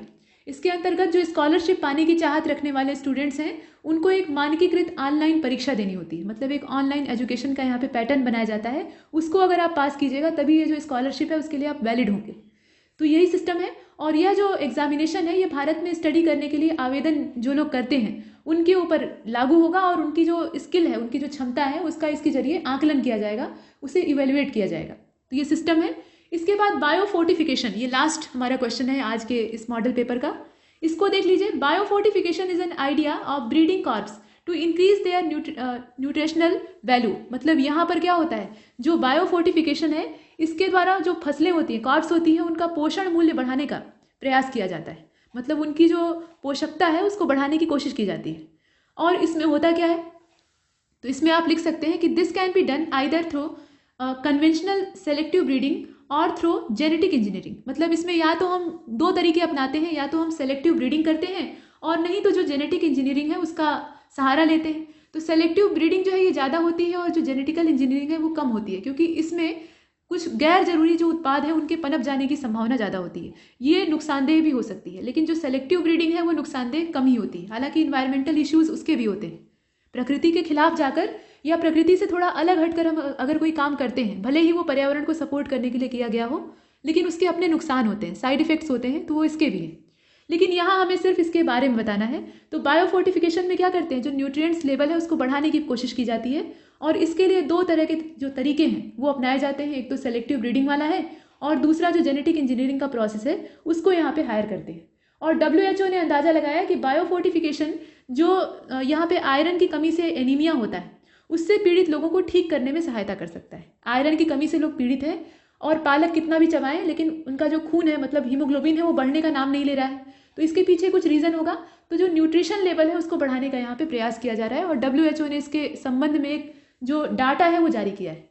तो ये सब चीज़ें हैं।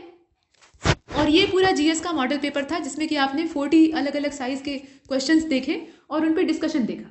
इसे आप देख रहे हैं, लंबी चौड़ी लिस्ट है, और ये यहाँ से शुरू हुआ था। सारे प्रश्न यहाँ पे हैं और पीछे सॉल्यूशन है। तो इस प्रकार की सीरीज लगातार चलती रहेगी, और एक के बाद एक आप मॉडल पेपर देखेंगे। इनको अपने से भी करने की कोशिश करिएगा। तब तक के लिए नमस्कार।